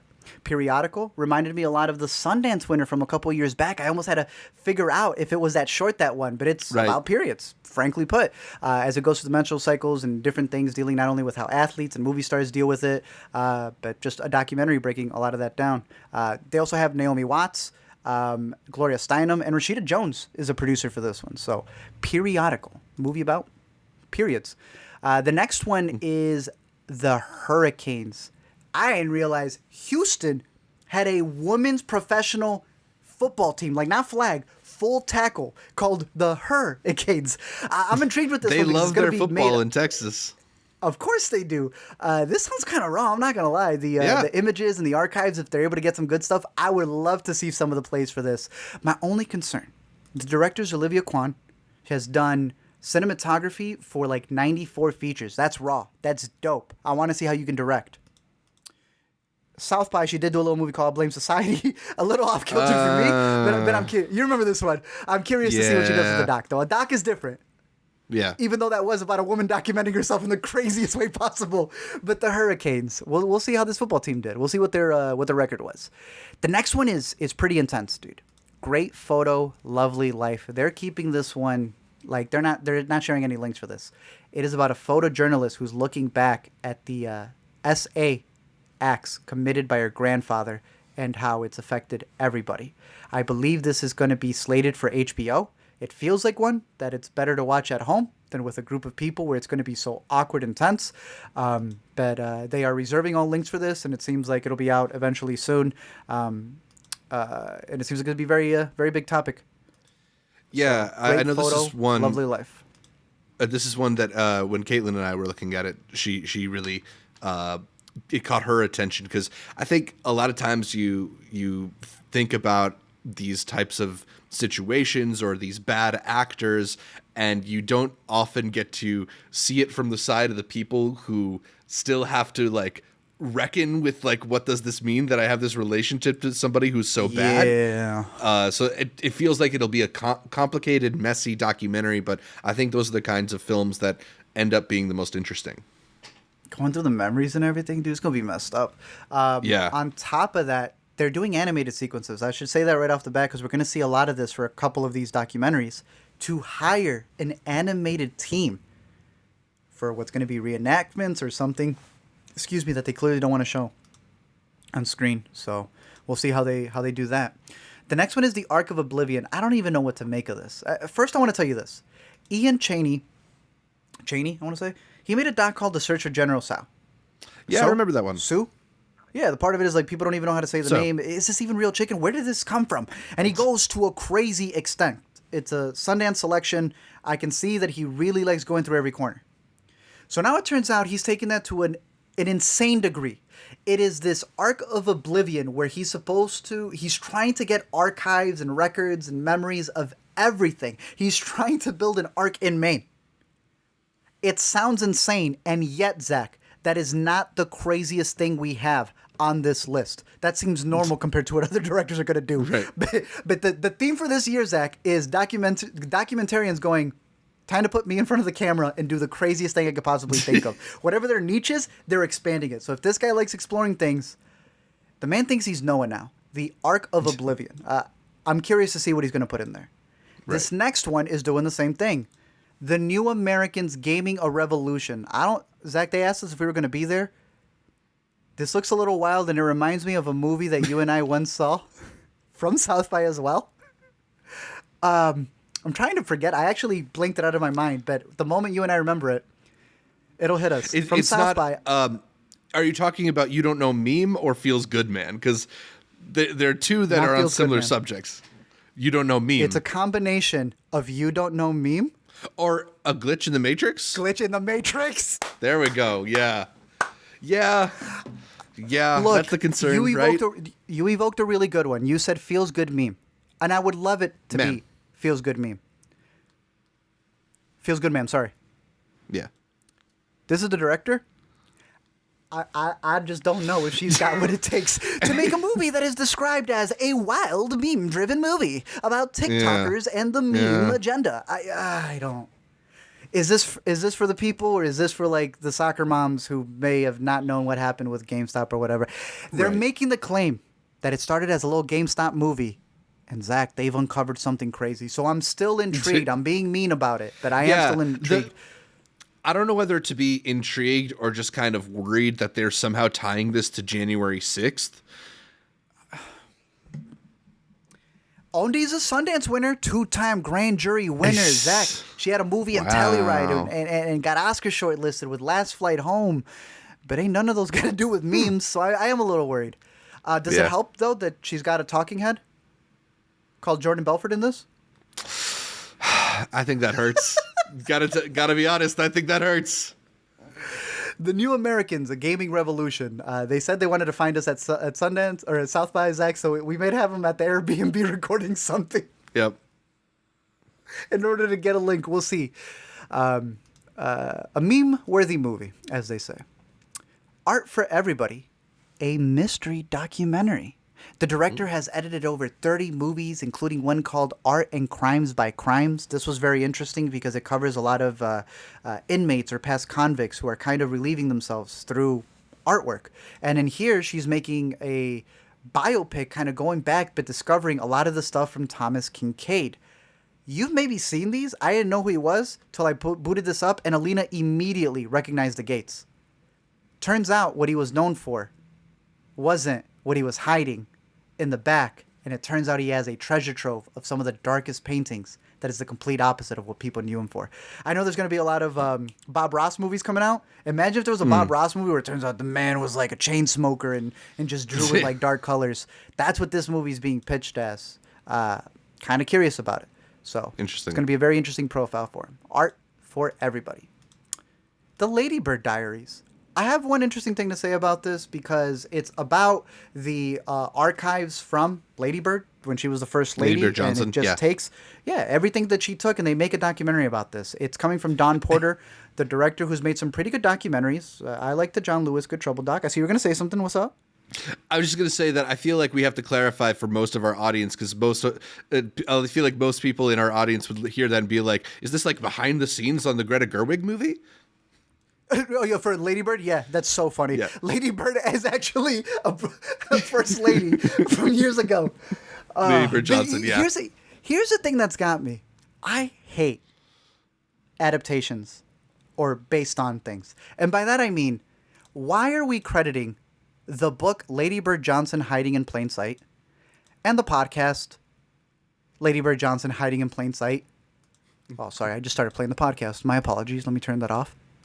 When we just said that the entire thing is made up of her own archives. Zach, how can we take someone's archives, re-edit them first? So now when they make a movie, they got to give me credit. I find that a little goofy, but I'm excited to see the movie. Lady Bird Diaries, I'm curious to see how they take all of our archives, considering that Sundance just had one with Sheer Height, and they did something interesting where whenever they only had her writing, they got an actress to do it. So if it's all audio, I'm curious to see how they're going to be able to blend in the footage. Lady Bird Diaries, another documentary. You Can Call Me Bill is the profile on William Shatner. And I'm only intrigued, not just because he's a high-profile person, but because it comes from Alexander O. Phillip. This is the guy who's made documentaries on aliens with memory. All the stuff that dealt with the designs and how creepy it was. He even did 7852, which cut all of the exact edits and their purpose in the Hitchcock shower scene.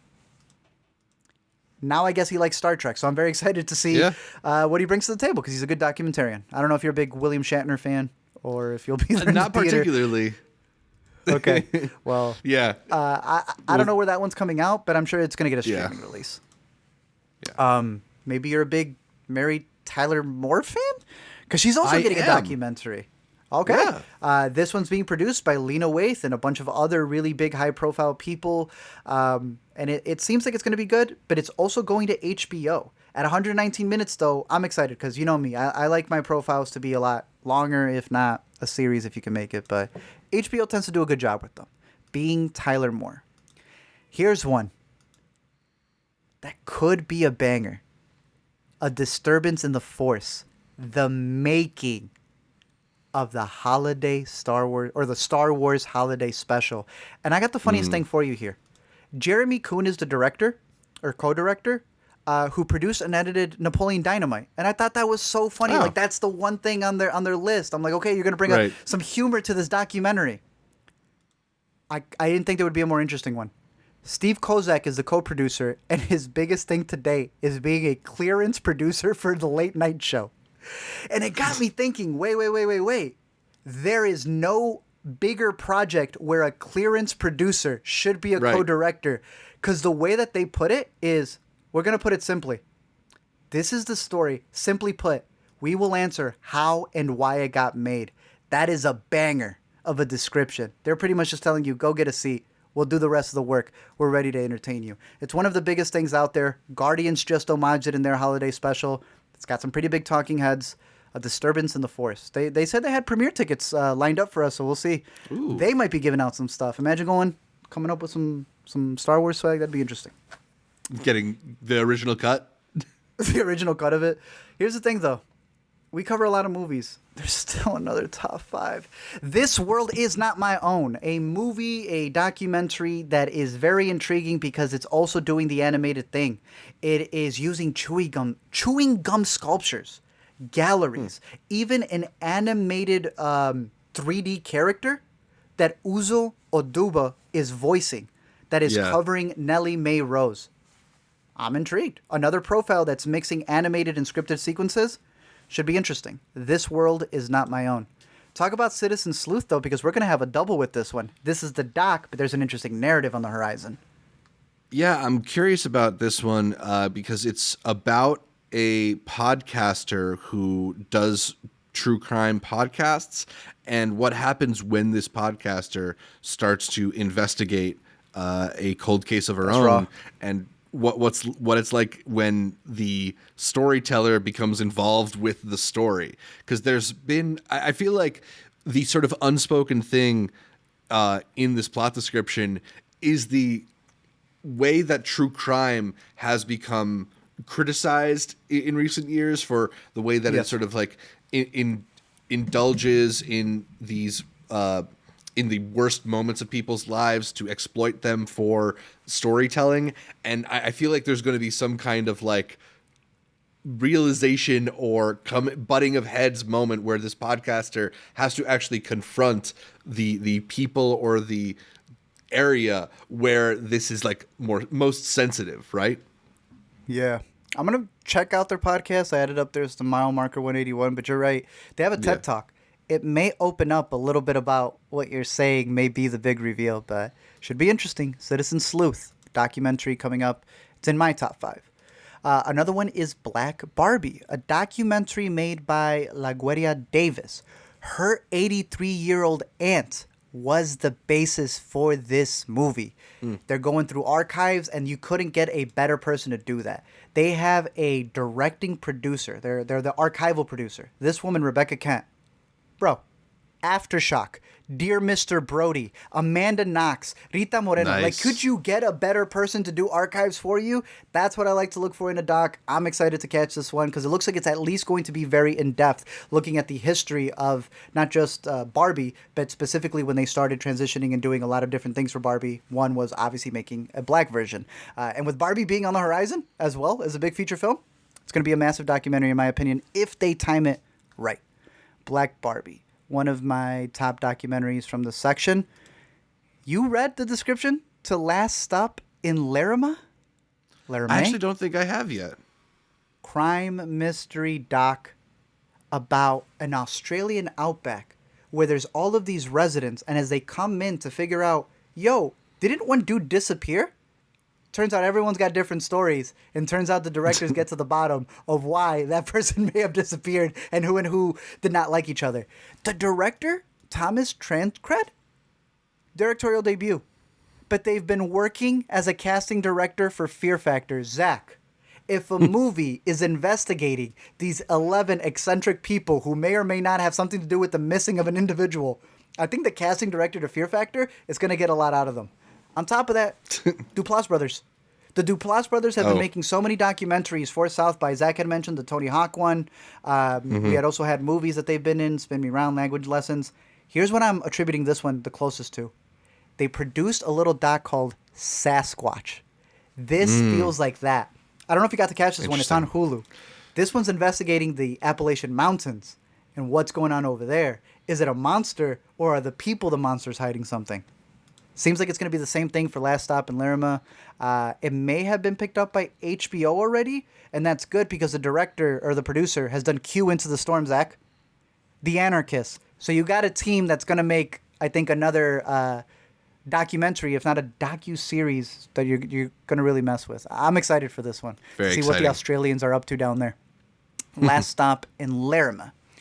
Wildlife. A sweeping portrait of conservationists Chris and Doug Tompkins. Why is this big? Well, we love Fire of Love. We love seeing people who are dedicated in their stuff. A nice romance movie.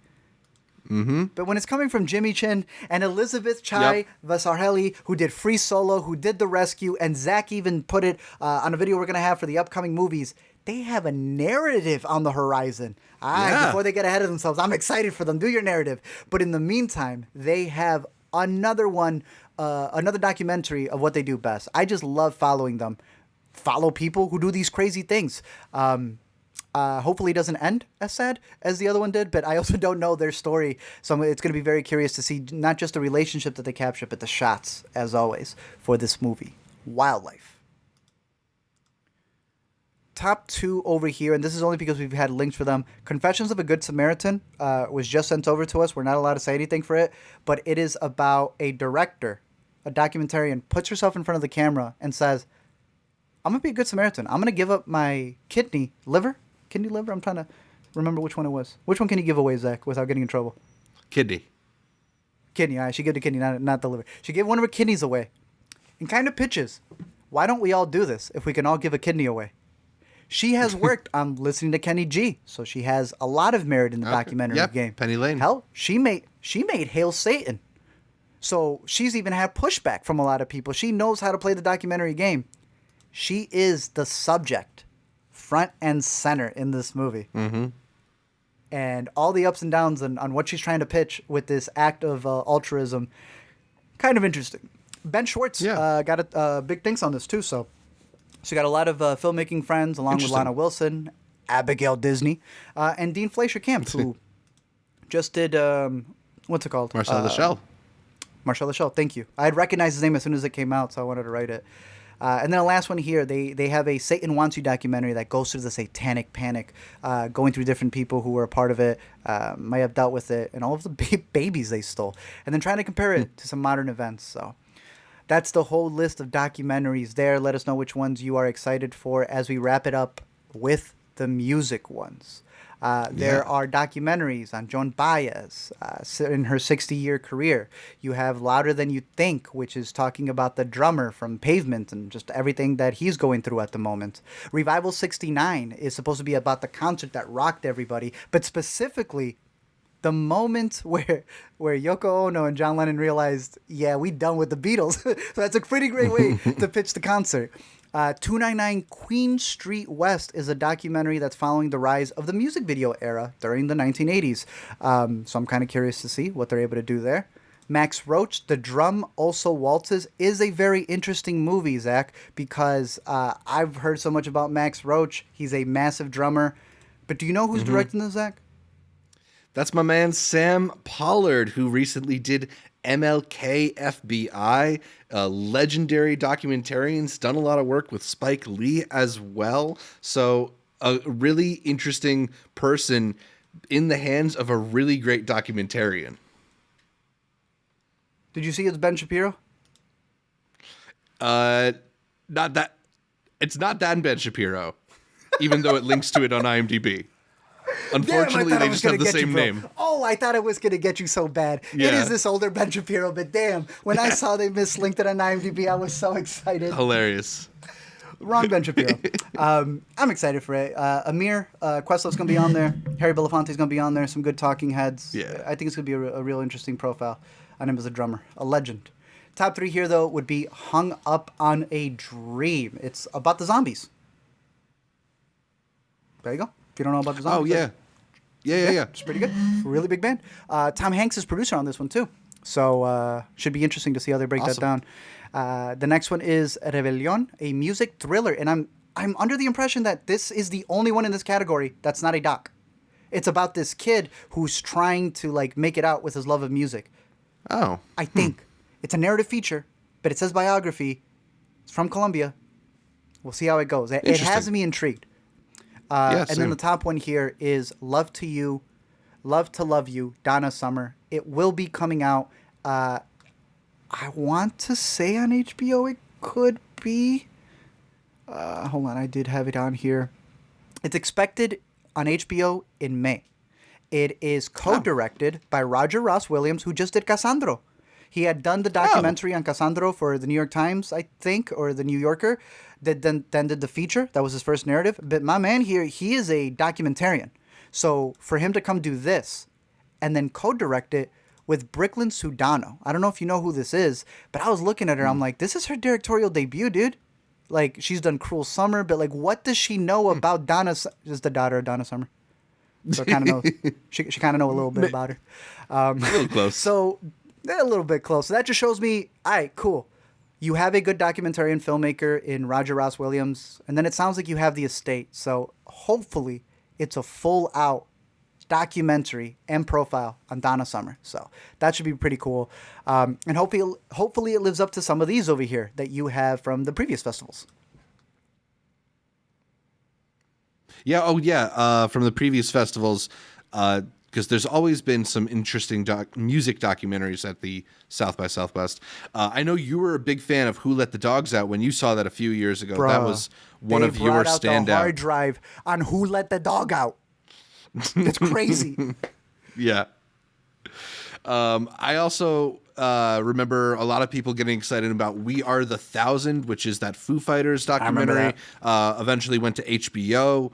So I know a lot of people probably have seen that one. I thought Zappa, directed by Alex Winter, was a really good documentary. It might have been shortlisted for the Oscars. If not, it should have been, because it was and he surprised me with that one too. Yeah. Excellent. But I know last year, the one that really stood out to me was Anonymous Club. I think you liked it too. The one that looked at Courtney Barnett. Why'd you ask me about this one? Why are you thinking about it? Bro, I text Zach at like midnight. I don't know what time I text him. Because I was thinking of the documentary, and I went through my 2020 list, 21 list. No, I swear, it had to have been there. I just never checked my 22 list. That's where it ended up being. And I remember it because specifically Zach gave me like a playlist of her music. I was like, all right, I'll listen to it. I watched this documentary, and I fall in love with her style. And I go, Zach, yo, your girl is legit. Couldn't remember it. I text Zach. He knew immediately what I was talking about. Like, what did I? It was a crazy Mad Gab taboo thing. I was like, Zach, documentary, musician, you like her? She didn't want to make music because she was nervous. You're like, Courtney Barnett, Anonymous Club, here's the playlist. It's good. It's a good documentary. Yeah.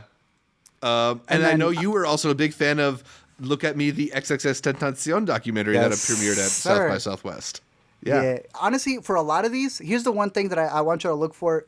You may have something against the artist. Maybe you don't even like the artist. Look at the directors, bro. What we're really discovering here is some really good directors who on the next film, you could at least be like, yeah, they did some really good work on the previous one. I like the fusion of both that South by is able to do in combining the artists and also finding some good filmmakers. So, hey, Zach, round of applause to you. We are 2/3 of the way done, but the docs are set. Woo! But that's cool because this next stuff is the fun stuff. If you saw our Sundance one, we love going through the dramas, which we just got you with, the docs, which we just finished. Let's talk about the Midnighters, all those genre movies that... Zach.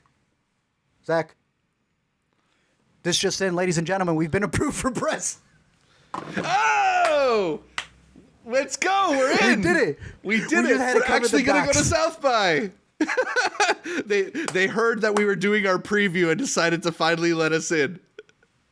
Bro, they sent me a double one on there. They said, sorry, sir, we got you on the double Press accredited. Oh, phew. I was about to delete the whole preview. I guess we can continue. Right? This would have been really awkward had they rejected you tomorrow. Even if they rejected me, I just love how I still had like 20 movies on deck. Well, damn, bro. Honestly. Yeah. It's crazy, too, because like I got in, it feels like 3 weeks ago now, and you're the one who's been doing the coverage on Let Me Explain. But I'm just glad we could. My first South by, you're going to be there too, because I was starting to worry. But before we finish off our preview of South by Southwest, let's get into our thanks to the Intercuties, those wonderful people who are supporting the show as patrons on patreon.com. They are Ewan, Ronette, Julietta, Tim, Elizabeth, Josh, Ashley, Brady, Sean, Marion, Michael, Mr. Kobayashi, Nick the Monty, LaShawn, Devesh, Nick, and Diana. Our Academy level members are Tushar, Cademan, Connor, Pete, May, Ricky, Joe, Tone, and Janicia. And of course, a big thanks to the producer level patrons. They are Awkward, Yuden Veer, and Sam. A big thanks for all the support, and a reminder that you too can become a member at patreon.com/intercutpod, where you can sign up for patron benefits like early access to some Intercut episode outlines, early access to some Intercut episodes, access to our private channels on the Intercut Discord where you can chat with us throughout the week, and an invitation to our monthly patron Google meetings, the next one of which we might do live from the South by Southwest Film Festival. Yes, sir, because we wanted to do the Sundance one. If you already know, you know what happened there. But a Texas one would be cool. Imagine on the scooters. Even if the car goes out, we got the scooters at least to drive around. Yeah, that'll be a fun one. We'll share our barbecue virtually on the stream. Yeah. All right, so are we at the Midnighters already? Dude, we're on the fun ones right here. So let's start from the bottom up over here. We're even going to end up with one of our favorites because one of the upcoming categories, we've already seen all of them mostly. Let's start with the Midnighters, though, as I push over here to start off with one that I was surprised to see. I did not think they would be making a sequel to Becky. I have an LME on this. The first Becky was kind of a surprise. It came out of nowhere. It was a nice little thriller where a girl named Becky was taking out a freaking, what's his name? Kevin James as a Nazi. Like, it wasn't the most perfect movie, but it got the job done in the middle of the pandemic, entertaining people. Hell, it was even playing in some drive-ins, so I think it was like a top 5 movie of the week or something. Well, it made enough money to get you The Wrath of Becky 2. I believe they may be sending out a link since, hey, shout out, we got you on the LME right there. They just said definitely don't review it. Don't do anything with this movie until it has premiered. It is going to follow Becky, I think, a year after, 2 years after, as she finds a whole other group of people. And look, I'm glad Lulu Wilson got the EP credit, but another person getting the EP credit, and I guess coming in as the bad guy, is Sean William Scott. Will he be up there with what Paul Blart did?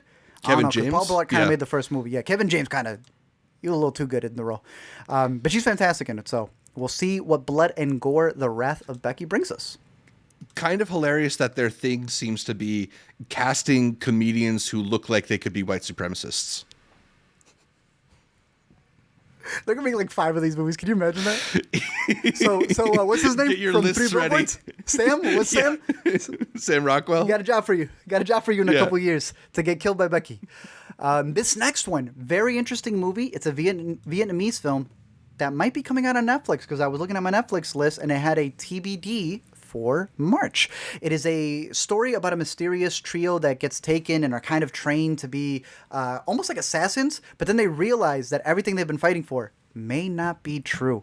It looks beautiful. It looks like it's going to stand out. It's even directed by Veronica Nigo, I hope I say her name right, who is in the movie, is also a screenwriter, and is an action star herself. So I'm very curious to see what she's going to be able to bring into this. I don't know why. Immediately I recognized her from the Five Bloods. She was the one who was doing the radio stuff. And then in The Old Guard, she has a massive role as one of the ones on The Old Guard. So I'm curious to see what she's able to bring to the table here with Furies, a horror movie that may be on Netflix, but we'll see. definitely Brooklyn, read this one too fast when I first looked at it and thought it was furries, just like some movie about furries at South by, which would happen at South by. But no, it is Furies. I did that for the South by list and then the Netflix list. Like that's how embedded that is in our list. So I got you, dude. Brooklyn 45. Interesting movie about 5 vets who come together and in trying to speak to the other side end up coming up with these ghosts that the movie's also pitching may be metaphorical. It has to do with whatever baggage they've had as friends. There's one interesting thing about this though. Besides it going to Shudder, this is coming from a guy named Ted Giogan. I hope I'm saying his name right because I've only ever dealt with him in emails. You know him? He is a frequent publicity contact of ours, has sent us some awesome movies. I think he sent us Silo, one of my favorite little indie gems. Yes, he did. But he made a couple interesting horror movies, and he's back with another one. I know he does the PR stuff basically to support himself so he can try and make movies. So, shouts to him. PR people underappreciated in the film world, especially the good ones like Ted. Dude. No, he's one of the great ones. He's really good at PR for the movies that he does. I didn't even realize he was directing, and I go, yeah, I saw he was working on a couple of other stuff, producer, writing as well. This movie sounds really interesting, and I just love from him that in the meantime, he's still pushing other movies for PR. I'm like, bro, where's yours? Right? Give me yours, bro. He's also, shout out to him because he was the one guy, my Peter Butter Falcon stuff. We like putting movies on your radar, but y'all watch Intercut for the inside stuff too. He was one of the first to call out from a PR standpoint. These crappy outlets, they suck. Reviewers suck, guys. I know we talk about, filmmaking and producers, all that stuff. We suck as reviewers sometimes too. He called out this company who told him, if you want us to cover that movie, it'll be $40 if you want it on the public site, but it'll be for free if we can dump it over here. And he said, this is illegal. You shouldn't be doing that. And I shout out anybody who's willing to call out these companies because it was a big company. People do that. Yeah. We're over here trying to get links, and it'll be movies like we just said. Oh, it's about an indigenous something that doesn't get a voice and then proceeds to not give it to anybody. They wonder why their movies don't do well. Ted called those people out. I wish he would have named them because it kind of shows you the balance. It's not just PR companies. Some reviewers do it as well. Ted, good luck on your movie. I will be there watching it for sure. The next one over here in the midnight horror is Aberrescence, a horror that comes from a cinematographer who for 10 years has been filming movies, 21 features, and this is their debut. So I'm curious to see how this is going to turn out. It is a Mongolian film that covers a couple of city people who end up going to a cabin. That never ends well. So we'll see how this plays out. 76 minutes. Looks like it's going to be There's always got to be some cabin in the woods horror movie at one of these festivals. If you don't have one, what's the point? Last year was that cow one, remember? Yeah, Milk or something with Winona? Shoot, was it? Yeah. Whatever the one was. It was just called The Cow, you got to catch it. The cow or something. You got to catch it, and you're like, you're good, Art. And then by the time I caught it on streaming, I was good. They changed the title. They changed the title. Top 4. It Lives Inside. A horror movie based on an Indian legend about a family's grandfather or a story from the grandfather that's been passed on after they've moved over to America. This actress who's leading it, Megan Shuri, bro, she was in Missing. She's popped up in Poker Face. She is having one hell of a year. Now she's got a lead. She's also been in Never Have I Ever, so she's had some like really big streaming stuff that she's popped off in. But this is it, in my opinion. I hope that this movie's able to hit. It seems like it's going to be a very interesting, intimate story. I hope it's able to deliver. It Lives Inside. Sounds dope.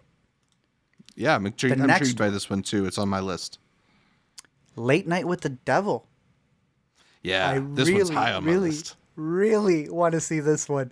Yes. We talked about 2 Australian brothers making a horror film and bringing it to the States, but we're not to that movie yet. We're focusing on the one from 2 Australian brothers who are who are coming to the States to give us their horror movie.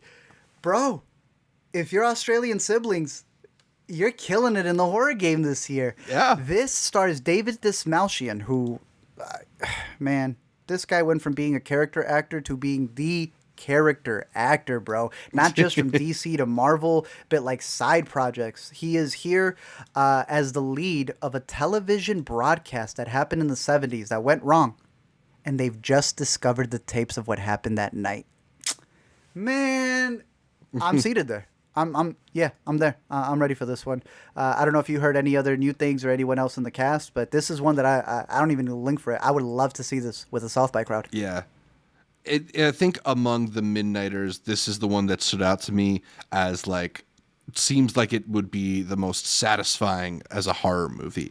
Although the one that you got above it is the one that creatively excites me the most. Well, go for it. Talk about Monolith, because you just talked about the doc version almost of this. Mm-hmm. Yeah, I mean, so again, this is a film that's focusing on like audio. What it reminded me of, just in its description, or it's a investigative podcaster, but this one has a sci-fi bent to it. The thing that it reminded me of a little bit in its description was, I don't know if you remember the Vast of Night a couple years ago. Yes. Where it had this long sequence that's mostly told through a radio and goes in and out of darkness. And like maybe this is sort of like a feature-length version of that one. As far as the principal cast, there's just one person credited. I don't know if this is like a lock or something like that, where it's a one-person movie, but I'm intrigued. One location, audio heavy. I'm there, bro. I agree with you. This is going to be really fun to listen to. I mean, there are some people who are just credited as voice. I almost thought you were going to say Kimmy because of the fact that she's kind of dealing with like online stuff and like moving I hear that too. through things on one location. So, but I know I like yours better because I remember that movie being a handling sound so well that I was petty with it because I paid for a theater ticket and was dealing with the sound instead. But I'm going into Monolith knowing that right off the bat, so I'm excited for that one. And then, of course, man, you know a movie is good when it's playing at another festival. This is at the top of the list, but it's not even fair because we've already seen it. Talk to Me was so good at a Sundance. We got a link to it, and the first thing we did was look at each other, look up a Sundance public screening, and then went, wait. Zach goes, they're playing this at South by. And I go, bro, South by is the exact place to see this. Y'all know I don't waste time rewatching movies like that at a festival. We might scope out over Talk to Me. Yo, if y'all ever wanted to meet up in a movie, these are the boys right here. The other Australian brothers who have brought in their horror movie to the States. And my goodness, this isn't Hereditary. But it's been a minute since a horror movie's made my top 5 films, and I have not wavered from that. It is still in my top 5 out of Sundance.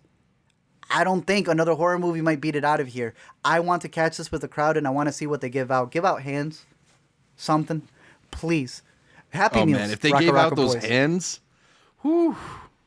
Bro, I hope this South by delivers for you. Yeah. Like the 2019 one did. I'm pumped. Damn. Because 2022 was still COVID. They didn't want to give out stuff. But in 2019... they gave out, I told you, they gave out Haunted Rocks, man. I brought so much stuff that first year. There's a lot. Midnighters. It's going to be fantastic. They always deliver on this front. Yeah, every single one of those, I think is going to be a decent time.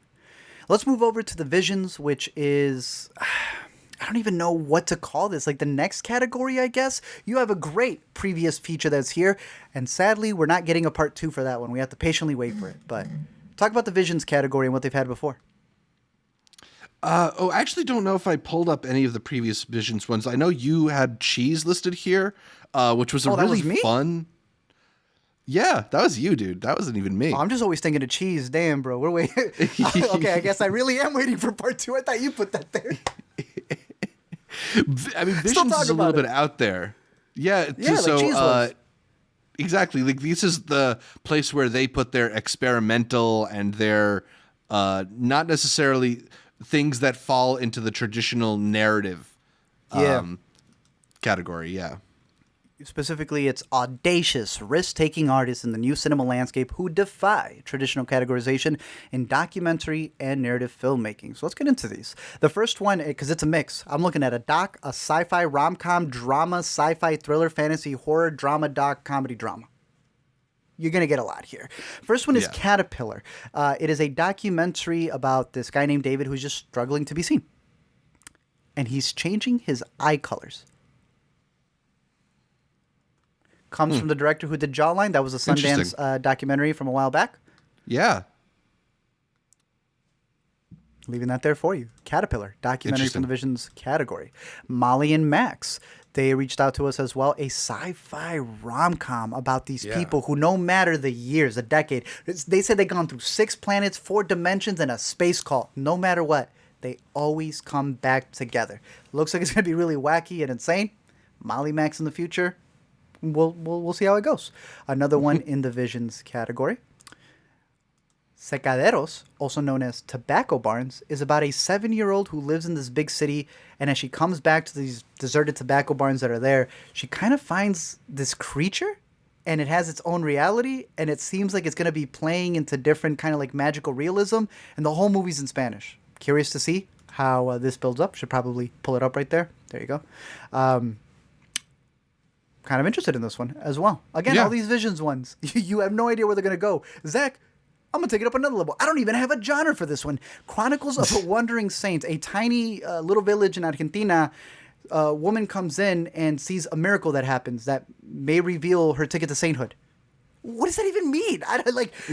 All of these films are going to be doing some really crazy, interesting stuff. This one's also going to be in Spanish, and they say that it's inspired by everyday moments from people's stories. Sure, let's do it. Artifice Girl, a sci-fi thriller about this fake AI, I guess, that they've created in order to snatch people, predators, so that they can get them, so that they can catch them. Like what's his name from To Catch a Predator? I forget his name. But Chris it's not a real Hansen? girl. Is that it?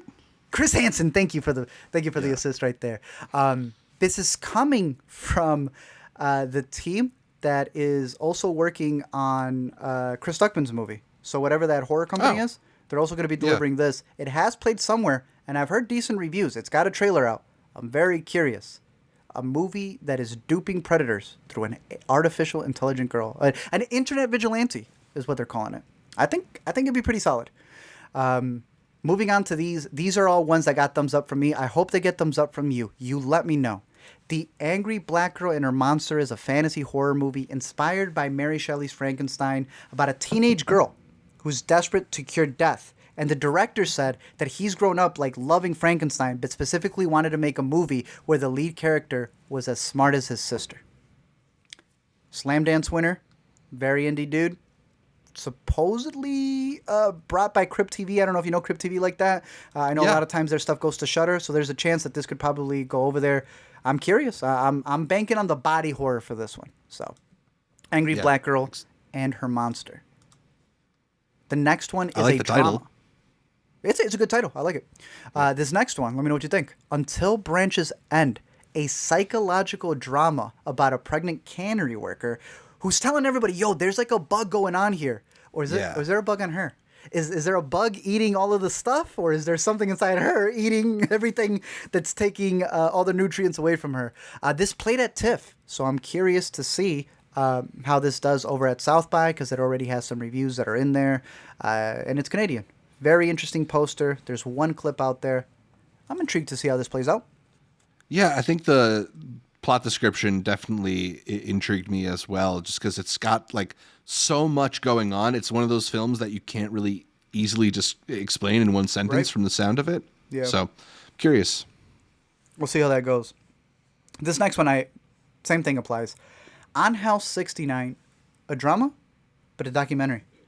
A Colombian movie, completely in Spanish, written and directed by Theo Montoya, who is covering Medellin through all of his like memories, through all of the people he remembers. This was the pre-production of his first film that he's looking back on, and all of the ghosts and memories. And I don't even know what that means, but it seems like it's going through all of his childhood from a director's viewpoint who's just getting it in fragmented pieces. I have absolutely no idea what that means, but I think the poster is pretty raw. So I'm excited to see what he delivers here. It's played in other places. People have liked it. So I got it on my horizon. Like when they mix a drama and a doc together. Zach, I got a really good one for you right here. With Love and a Major Organ. This is a world where our hearts are made out of objects, and this woman decides, yo, I'm going to rip out my heart because I don't really need it and give it to a guy who I believe I love. Then he runs away with it. It looks beautiful. It sounds intriguing. Zach, what if I told you that the editor to this was Tony Zhao from 20, what is it? Lessons, 24 frames of painting. I'm disrespecting the guy. I'm about to say voir. Every frame of painting, the main dude is editing a feature-length film. What do you think? I had no idea, and now I have to see it. I mean, that's always been his thing, right? He was an editor, so... He was an editor, but like we've never seen feature films from him. I love when he was able to make the jump and get picked up on Netflix with David Fincher's Voir. Yeah, not all of them were great, but when I got to his episode, damn, it was so awesome to see what he was able to do on YouTube. We were talking about the Vox Explainers not changing from YouTube to Netflix to feature. Right. Damn, that budget that they gave him, it felt like a budgeted... why do I keep blinking? I always mess up his name. YouTube series that he did. So I'm excited to see what he does with an actual feature film. Oh, what Avery Frame? What are you forgetting? Every Frame or Tony Zhao? What's Tony Zhao's channel? Because there's so many, bro. I'm about to call him Captain Christian. Every Frame of Painting. Thank you. It's all of these film titles. He was in his Save the Cat channel. Was really great. I want to see what he does with the feature film. I think it's going to be fantastic. It already looks beautiful. It sounds great. It's one of the ones that has me most intrigued in the fest. And the fact that it's in the Visions one just means that he can do some really intriguing stuff on that timeline. But my number one here, a comedy drama from Tairisha Poe, who did Sailor in the Spades. I like that movie a lot. One of my shout-outs from that year. And now she's in The Young Wife that stars Kiersey Clemens, who's having what they call, I really love this description, a sunny day panic attack on the wedding day that's not really supposed to be your wedding day. I'm there. Yeah. I like Kiersey Clemens. I'm very excited for this one. Aya Cash in this movie. Look at this cast, bro. Aya Cash. Cheryl Lee Ralph, as she hasn't been killing it in Abbott. Michaela Watkins, who she has been on a run in every single thing she's been in since we caught her at Sundance. She's always been funny, but she's been on a particular run for me since then. And then Kelly Marie Tran also going in there. So The Young Wife is my top one from the Visions list as a comedy drama. I'm curious to see what spin they're going to do on it as we follow her story. Yeah, Zach, definitely. We are down to the last two categories. Before we save the last one, well, actually, no. Let's do the global one, since the festival ones will leave us with some shout-outs to give to people. The global one is always presented by Mubi for the last couple of years, and what they do is they grab movies that have played elsewhere across seas and are able to bring them in here, meaning that this is the first time we're seeing them in America. They have a documentary that's being pitched as a sensory doc. It takes place in Haiti, and they're following all of the rituals and the poets, dancers, everybody there, and it's supposed to be, like it says, very much an experience that you're watching. Last year, they had this movie called 31 Sounds, I want to say, 32 Sounds. That was another movie where it's just like, close your eyes, put on the headphones. It was a really interesting, almost like exhibit. This feels like that's what this is going to be as well. Kite Zo A sensory doc. Ek Jaga Apni, hopefully I'm saying it correctly, is an indie language film comprised of a group of filmmakers known as the Ektara Collective. So I don't know who's the writer, who's the main guy. I did a little research. I'm banking it's Manishi Soni. This person's in everything. But they are known as a collective, and this is probably the biggest thing they've shot, and is getting the biggest release. It's these two people who are looking for a house after they've been evicted. But like I said, the entire thing is shot as a group. So I'm very curious to see how the movie comes together. It sounds pretty exciting. Because in the movie, they're also searching for like a place to live, so...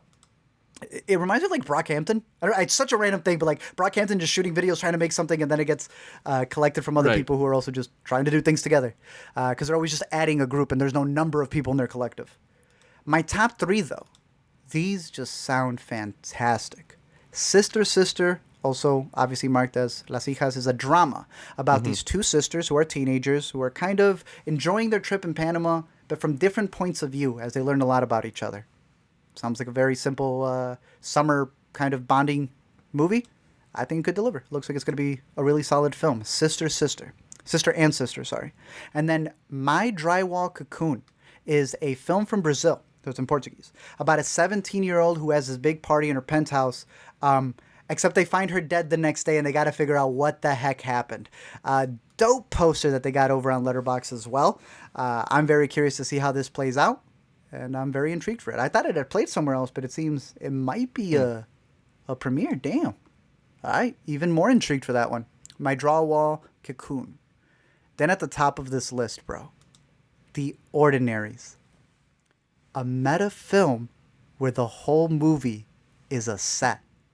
Where the main character is going to supporting character school and has to realize how she needs to be a real character.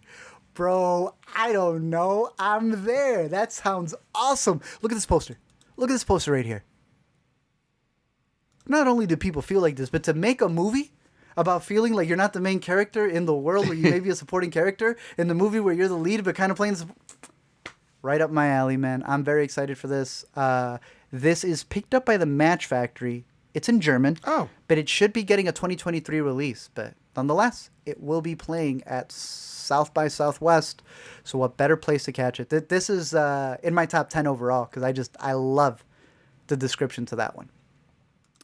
And that is all of the new big presentations. The last category that we have, besides the TV and XR and shorts, which we'll get to that in our main courses once we see it, is the festival favorites, which Zach's going to break down because, Zach, 1, 2, 3, 4, 5, 6, 7, 8, 9, 10, 11, 12 out of the 14 we've seen from this category. Absolutely. I mean, it's a lot of stuff that comes directly from Sundance, which is exciting for those of you who've tuned into our Sundance coverage and are looking to catch up on movies we liked, like Still, A Michael J. Fox Story, or Kokomo City. But the only one of the ones that we've already seen that I think we're seriously considering going to again, other than Talk to Me, which we already mentioned, is Theater Camp, just because I can imagine the atmosphere in South by Southwest for that hilarious comedy being excellent.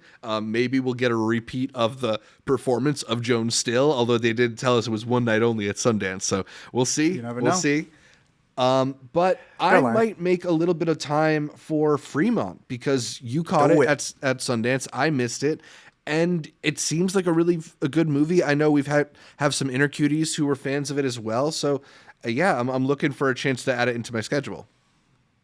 Beautiful. So there's a lot of great festival favorite picks from there. They have some docs that I'm going to be trying to catch from there as well that we'll be mentioning in our full coverage. But just like we did for Sundance, this is the South by Southwest preview, hopefully giving you, it's long, but you go through the entire festival in what is the length of a movie, right? You now know what is headlining, you know all the docs, you know the stuff that may be intriguing you, which categories, depending on what played in the past, may be up your alley. And hopefully, if you guys are able to catch some of those movies, you add it onto our radar. Maybe you catch some of the ones that we don't, vice versa, things that you think we should have on ours. But even more than that, even if you don't go, you can go up to your friends and tell them, yeah, this movie is directed by so-and-so, produced by yada, yada, yada, yada, yada, and have a little bit of a legs up. We will be providing coverage, like we said, just like we did all the dramas, all the docs, all the genres. And then just, like we said, for the patrons, also doing a little Patreon hangout over there. Is there anything else you want to shout out for South by? Maybe there was something from the TV, shorts, XR that intrigued you, or any other pointers, questions that you think that you would want to know? Because, again, it's still your first year. I'm excited. I know. I mean, I'm just excited to, spend time there and walk around. You've told me that there's just all these pop-ups and things happening when you're walking down the street. So I'm just excited to be in the environment of it. I'm excited to watch a movie and go hang out at a bar after. I've heard there's some amazing bars in Austin as well. Be careful on 6th Street. You did mention the TV section. There's a lot of exciting shows premiering there, and I know you tend to not like to do them because it's like, well, what are you going to do? Only watch the first hour of an 8 or 10 hour thing? But, it's also maybe the chance to see Donald Glover talking about the pilot to Swarm, which is premiering there. The chance to see Ali Wong and Steven Yeun for their new Netflix show Beef, which is coming out. Michelle Yeoh, who might be there a couple days after winning an Oscar if she wins one, to premiere her show American Born Chinese, directed by Destin Daniel Cretton. Yeah. The TV show that I'm really excited for is I'm a Virgo, because it's the first thing we're getting from Boots Riley since Sorry to Bother You, and it stars Jarrell Jerome. I don't know if I'm going to get there just because it's on a busy day and it's only playing once, but damn, I want to see that show. That looks pretty good. Damn. Yeah. We also talked about Mrs. Davis. Which one was Mrs. Davis? Stream, we talked about Mrs. Davis. Remind me. That's the one about the nun and the killer robot. With Betty Gilpin. Yeah, good. I always love seeing Betty Gilpin. Produced by Damon Lindelof. Also, on top of that, I'm sure some people have been seeing it on the screen, but as I pop over here, I was just giving you the descriptions for all the ones you were showing. Mrs. Davis, I was noticing this in some. Check out the featured session with the creative minds behind it. They didn't do that last year. That's really awesome. So if you're on the profile for any of these, when we were saying that, what is it? I Used to Be Funny. It's going to have a comedy stand-up called We Used to Be Funny. It was on there now. So that's really cool that they're connecting them. So you'll be able to see what's there. But yeah, Zach, I'm sorry. I can't go to see episode 1 and 2. What am I reviewing? Some of these, like you had said, Swarm, I want to be there. Of course I want to see them. It comes out March 17th. Sometimes it's just about being in the room, I think, you know? Yeah. So that'll be cool. You had also mentioned some TV spotlights that I thought would be interesting. Hopefully the shorts are virtual because y'all know we like to catch these. Lena goes and sifts through all of them to let us know what the top ones are. But the XR experience would be one of the final things that I would mention for y'all if you do have the ability to do so. I highly, highly, highly recommend trying some of the XR stuff. Last year we went so late that we weren't able to do a lot of it, but they build out this entire section, entire floor with XR experiences where it's not just people getting the goggles on. You will go to these places where they've kind of made a set. You get in line, you try it out. It's pretty cool. Take the time to do that because they also have a competition, a spotlight, and special events, and it'll be running for 3 days. Can't recommend that more. That was actually a cool thing that Sundance is I'm excited for that too. Gotten rid out of. This one's really cool. Eat a lot of brisket. Make sure you get a lot of water in you because it does get hot over there even though it's spring. And make sure you watch out for the Express thing that's going to be on your app once you get it. Other than that, keep watching Intercut because we're going to have everything that you need to know about all of the upcoming top things to watch. As we get screeners and other links, we're going to be able to shout out some other movies that we think you should have on your horizon. And maybe we'll even see you down there at South by Southwest. We'll get some brisket or something. Until next time, keep watching movies. We'll see y'all later. Take care.